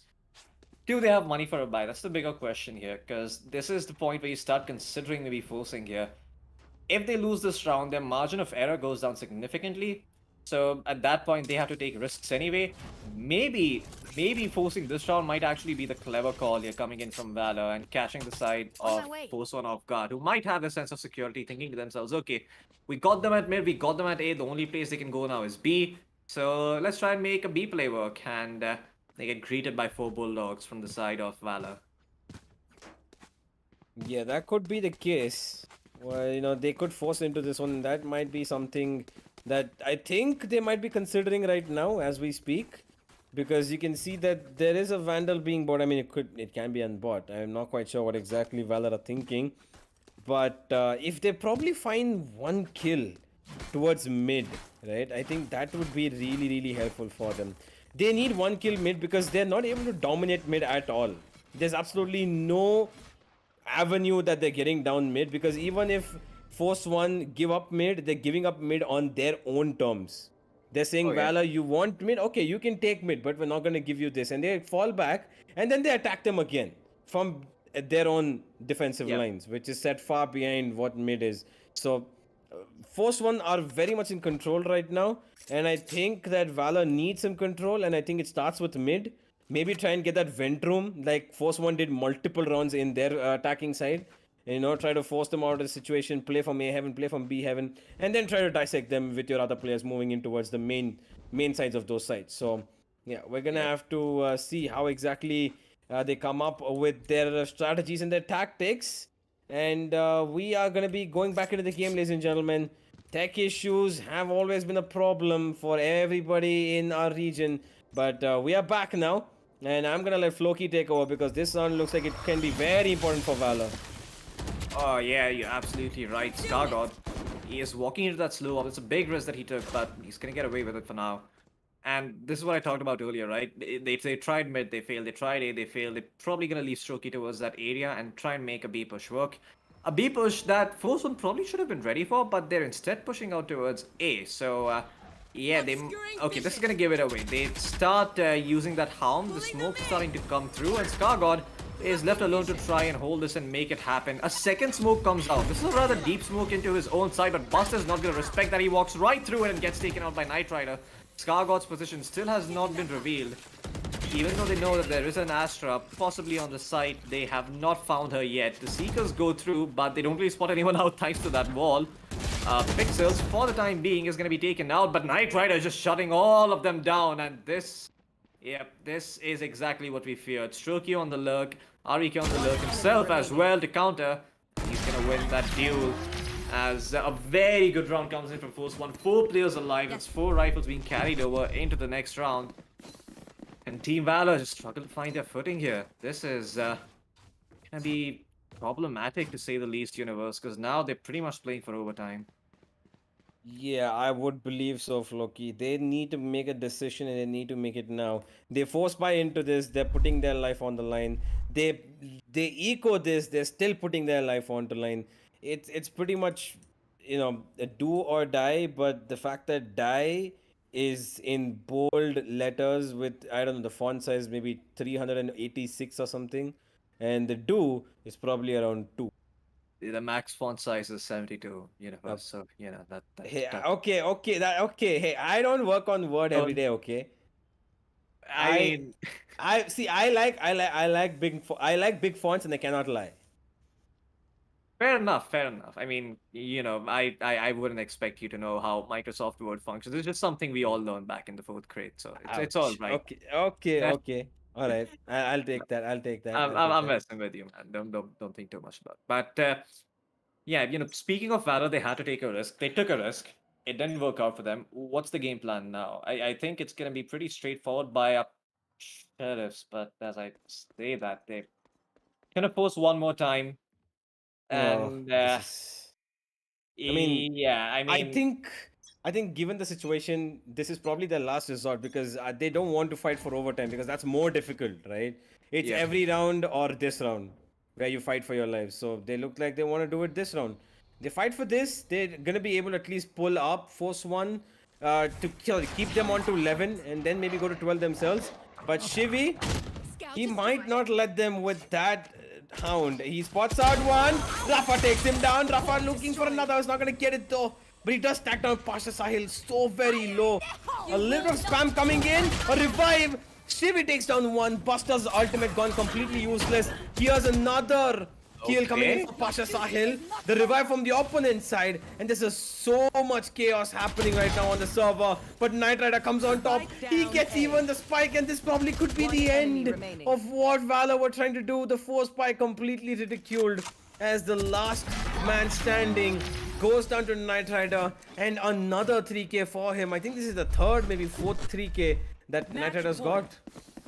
Yeah, Knight Rider's been on a roll this game. I mean, this guy is just fragging out like a madman. 23 kills to his name on that stage, and he's not going to be stopping anytime soon. Valor, they gambled, they lost. Now they pay the price. The price? Light shields, specters, maybe a couple of rifles here. And a round to win. And mind you, even if they win this round, Universe, their money's not going to look good. Because they're going to lose players in the process. And in that process, they're not going to have enough money to buy the next round. So, I mean, yeah, it's pretty much Murphy's Law. Anything my that God. can go wrong will go wrong. It's Scargod. He's not going to let anything go right. What the hell is he doing? Playing around with that turret. Just, Oh, Pixels! Oh no, that's the worst time to die out like that, my friend. he had a And they're just phantom on his putting. hand. Ah, no, that's just salt on the wound. Rafa, I don't know what exactly he was looking at, but he falls prey. And now Shivi, waiting for a flash to come in, throws in another, does not go in because he gets blinded himself, unfortunately.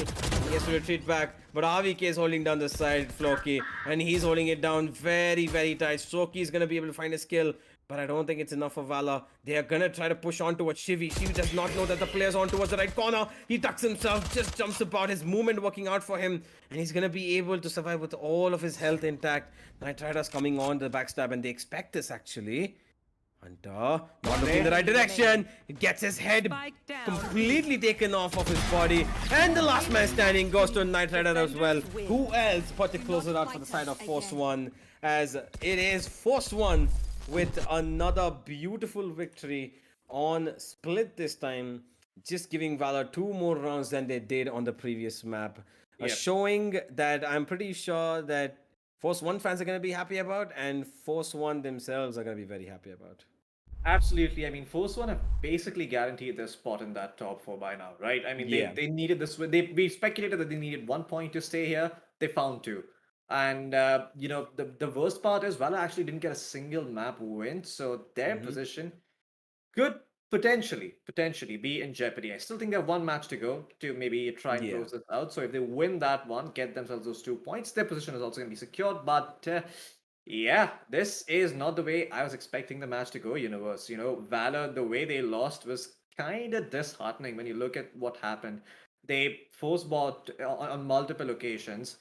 Towards the end, they fell back into that same mentality. And even though they got themselves 7 rounds on split defense, a split offense, it didn't even put a dent in what Force One were doing. They didn't win a single round, and that's just rough, man. I mean, imagine putting up 7 rounds on defense, going over to offense, and then losing every single round from there. They had 8 losses in a row. That's just hurt. That just hurts. I mean, I wouldn't even know what to say if I was in Valor right now as a player, as a captain. I just wonder what's going on inside their heads. Yeah, most certainly. It is a little bit of a heartbreaker. Valor, they were playing so well in the beginning of the season. Now they've fallen short to two teams who have established themselves as giant forces. But hey, we're going to talk about all of this and the rest as to how exactly Valor can probably make a comeback happen in the last game that they have left of the season, and how Force One have secured their place with Aggressive on the analyst desk. And we're going to be back with a short break, ladies and gentlemen. Don't go anywhere. Force One have won this out 2-0, and we're going to break it down as to how they all did it.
And welcome back, ladies and gentlemen, on towards the analysts of the NG Ultragear TC Gauntlet Season 2, powered by WD Black and AMD Ryzen Radiant. And honestly, a little bit of a heartbreaking tale, to say the very least here, ladies and gentlemen, because I honestly expected the side of Team Valor to be performing a lot more better than what happened here. So let's head on down over towards the map veto screen and see exactly what went wrong, because I don't know, Floki, because I expected a lot more, especially on the map of Haven, where it was a pickup by the side of Team Valor, but they fell short massively. And let's head on down over towards the CU highlights from match number 1, because I want your thoughts on this, Floki, right at the beginning. Break it down from top to bottom. What do you think exactly went wrong here? Because it felt as though they had the lead at the start, but everything just fell apart in a matter of seconds. Uh, Two words, Murphy's Law. Everything that can go wrong will probably go wrong. So that's exactly what happened to Valor. Valor, they won the pistol and then they lost that consecutive round after that. Proceeded to force buy anyway and got completely dumpstered. That just spiraled into a series of even worse decisions. And I feel like at that point, Valor was just digging their own grave. They were force buying time and time again. And I think somewhere or the other, Force One read through that. They knew that this game was pretty much theirs if Valor continued playing like this. And all they really had to do was just, punish openings and find the gaps. And they found a lot of gaps when they were going up against Valor. There were good moments from Valor. I'm not saying that they got completely rolled over, but they were so few and far between that Force One just completely outshined them. I mean, this move, especially by Knight Rider, the amount of Yeah, like confidence you need to pull this off, right? I mean, when yeah. this is happening to you, your morale takes a hit. Yeah, it takes a massive dip down, and it's basically like a skydiver just diving on down forward and literally pulling his parachute maybe 10 inches off the ground. That's how deep Knight Rider was going on down Oh, yeah. in these type of sticky situations. And it felt as though Force One, they just had a lot more confidence in comparison to the side of Team Valor. Valor, they were trying to peak angles a little bit too slowly. They were not taking their engagements properly. And this reminds me of what happened yesterday on the Flame X Serenity game. They picked up the map of Haven against the side of Velocity. And now it feels like Haven is that battleground of a lot of these teams who one team is a lot more confident and the other team is not as confident. That's why it was a big question mark for us when we saw the map of Haven on the first initial analyst segment, because picking up this map against Force One, who have proven themselves over and over again to be time and time again one of the best teams in our entire region to play this map in particular, and for Team Valor to try to challenge him on this map, it was a little bit of a question mark in my eyes. Ascent was still a possible pickup. Bind probably was banned out, yes, but you could have gone for Icebox, you could have gone from Breeze right at the very beginning here. There's a lot of possibilities for you to take, but the fact is, Haven as the first initial pickup, especially against Force One, I think caused the entire matchup to just get a little bit of turned into a one-sided affair, because we know for a fact how strong the side of Team Force One can be when it comes to map of split. Don't you think so, Universe? Yeah, I have to agree. The map of split is something that we have seen them play multiple times. I think Valor have not really had a good time against any team. They've had moments of brilliance for sure, yes, but split is not something that they are necessarily known for. And it was a little bit of a mess up in multiple ways. Those buy rounds that they force bought immediately after the rounds Yeah. where they had so many things that went wrong in terms of economy, because I think the major thing that completely tipped them over the finish line, sorry, the deep end, was the fact that they force bought into rounds where they really shouldn't have. And Mhm. it's just so demeaning Fundamental to see that. mistakes. Yeah, it's very very small little things what you need to understand as a team, when you need to force buy, when you need to try to make things happen with a pistol, how you turn up your strategy. Even when the thing is, when there's an eco, you have more chance of losing, which means you can take risks, right? And those are the kind of rounds that maybe you try to go up and push up, try to do something different, and I don't know, get a flash coming in from a sky and then four people push on towards A main. That's a gamble that you can take in an eco round, because you can't do that in a buy round, because you obviously you want to hold on the side, and if you lose your place. But on eco, you can afford to do that because it's a round that was pretty much a given to the other team at a given point. But that enigma of throwing in the kind of aggressive push that comes in, being on defense, being on eco, where you can completely bamboozle your enemies, throw in a grenade. Back of that, you have a jet flying in, you have a race flying in, you have Yeah. a blind coming in from the sky, or whatever it is. You throw your opponents off guard, and you can at least guarantee one kill, because there's always going to be somebody holding that angle, right? Nobody's going to leave A side completely empty. Nobody's going to leave B side completely empty. So small little Mhm. things like that, where they can probably try to do something different as a team, more so than just a two-man push up, or a one-man hold, whatever it is. And they can maybe try to do something different this time around. It just didn't work out for them in terms of the buy. The way they kept their credits in place, just a little up and down everywhere. Floki knows it as much as anybody else does, and he pointed it out multiple times. So that should serve the purpose that Valor need to look back at this map. They need to try and find what exactly went wrong, where they need to make, I think, decision making in terms of how you have a team buy up, how you have a team perform in terms of weaponry that is available to you at the moment is very important. So, yeah, Valor, a great team, but today, small little slip ups, which maybe caused them a little bit of a rift. And I really hope that they don't lose out the last match that they have left.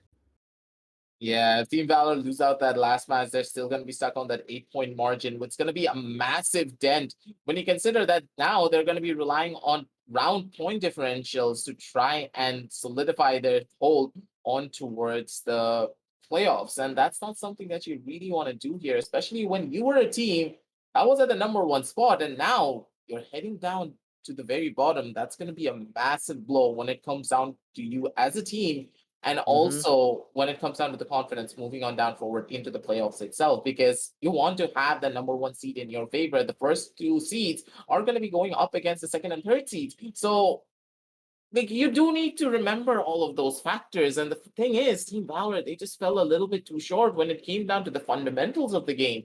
If you mess up when it comes down to the terms of ego, it just shows that you were just not prepared today to try and take the game. And in a way, you guys can say that it was a bad day for them, but not really here, Floki. They were all hitting all of their shots. They had very, very, very crispy aim. They were not missing anything.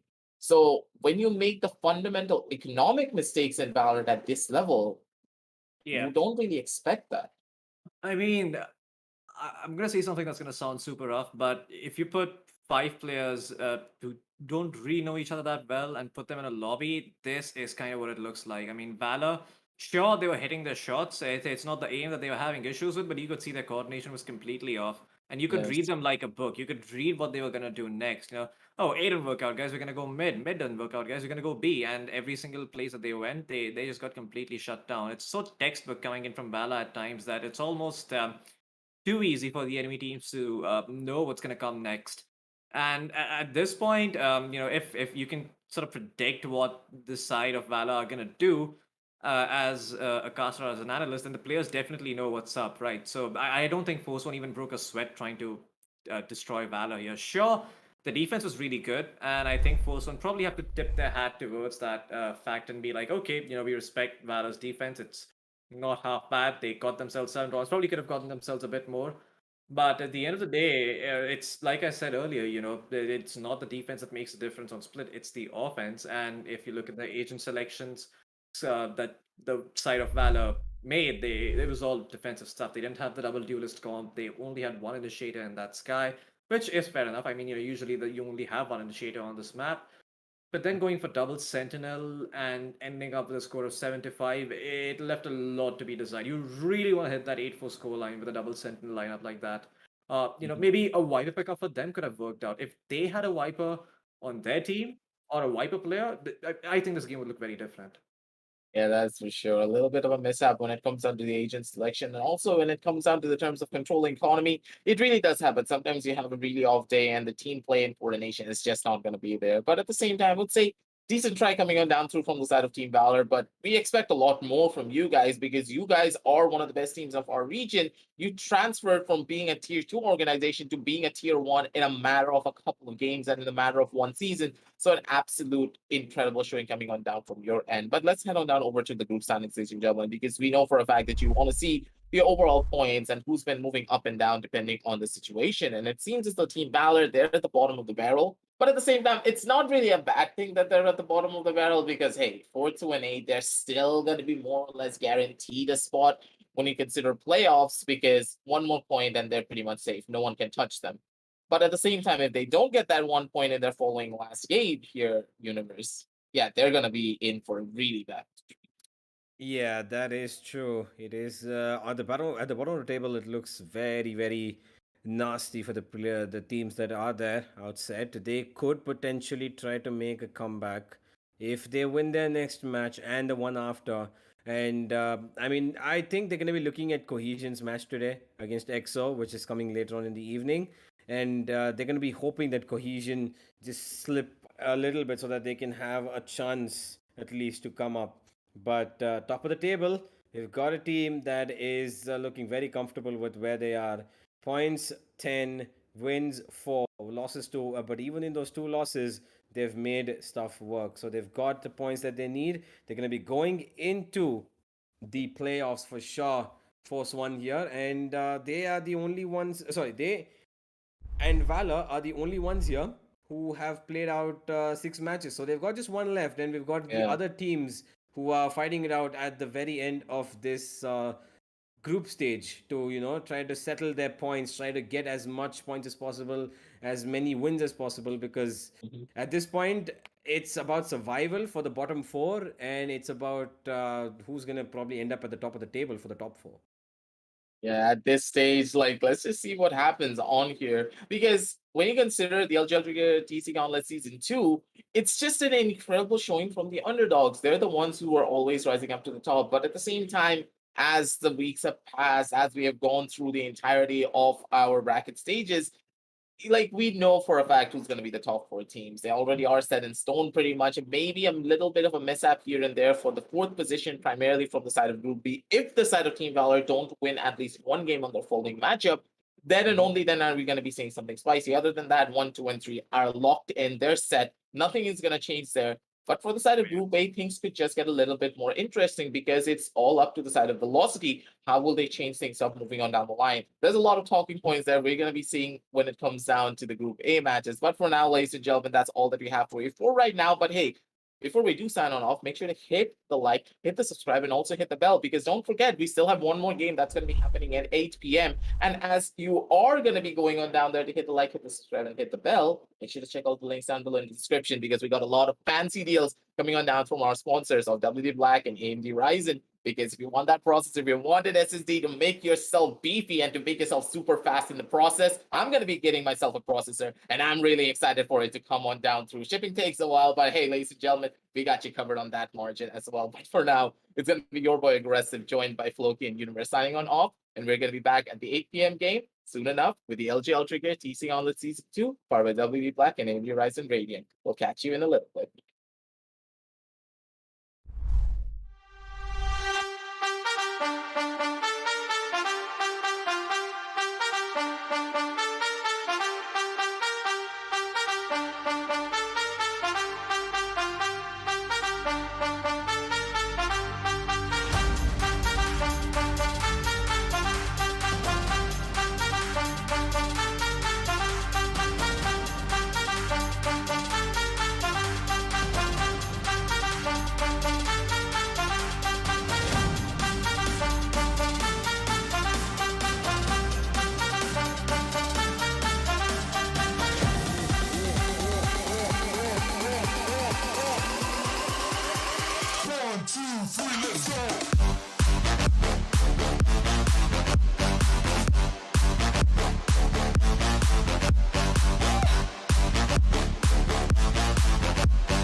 1,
2, 3, let's go.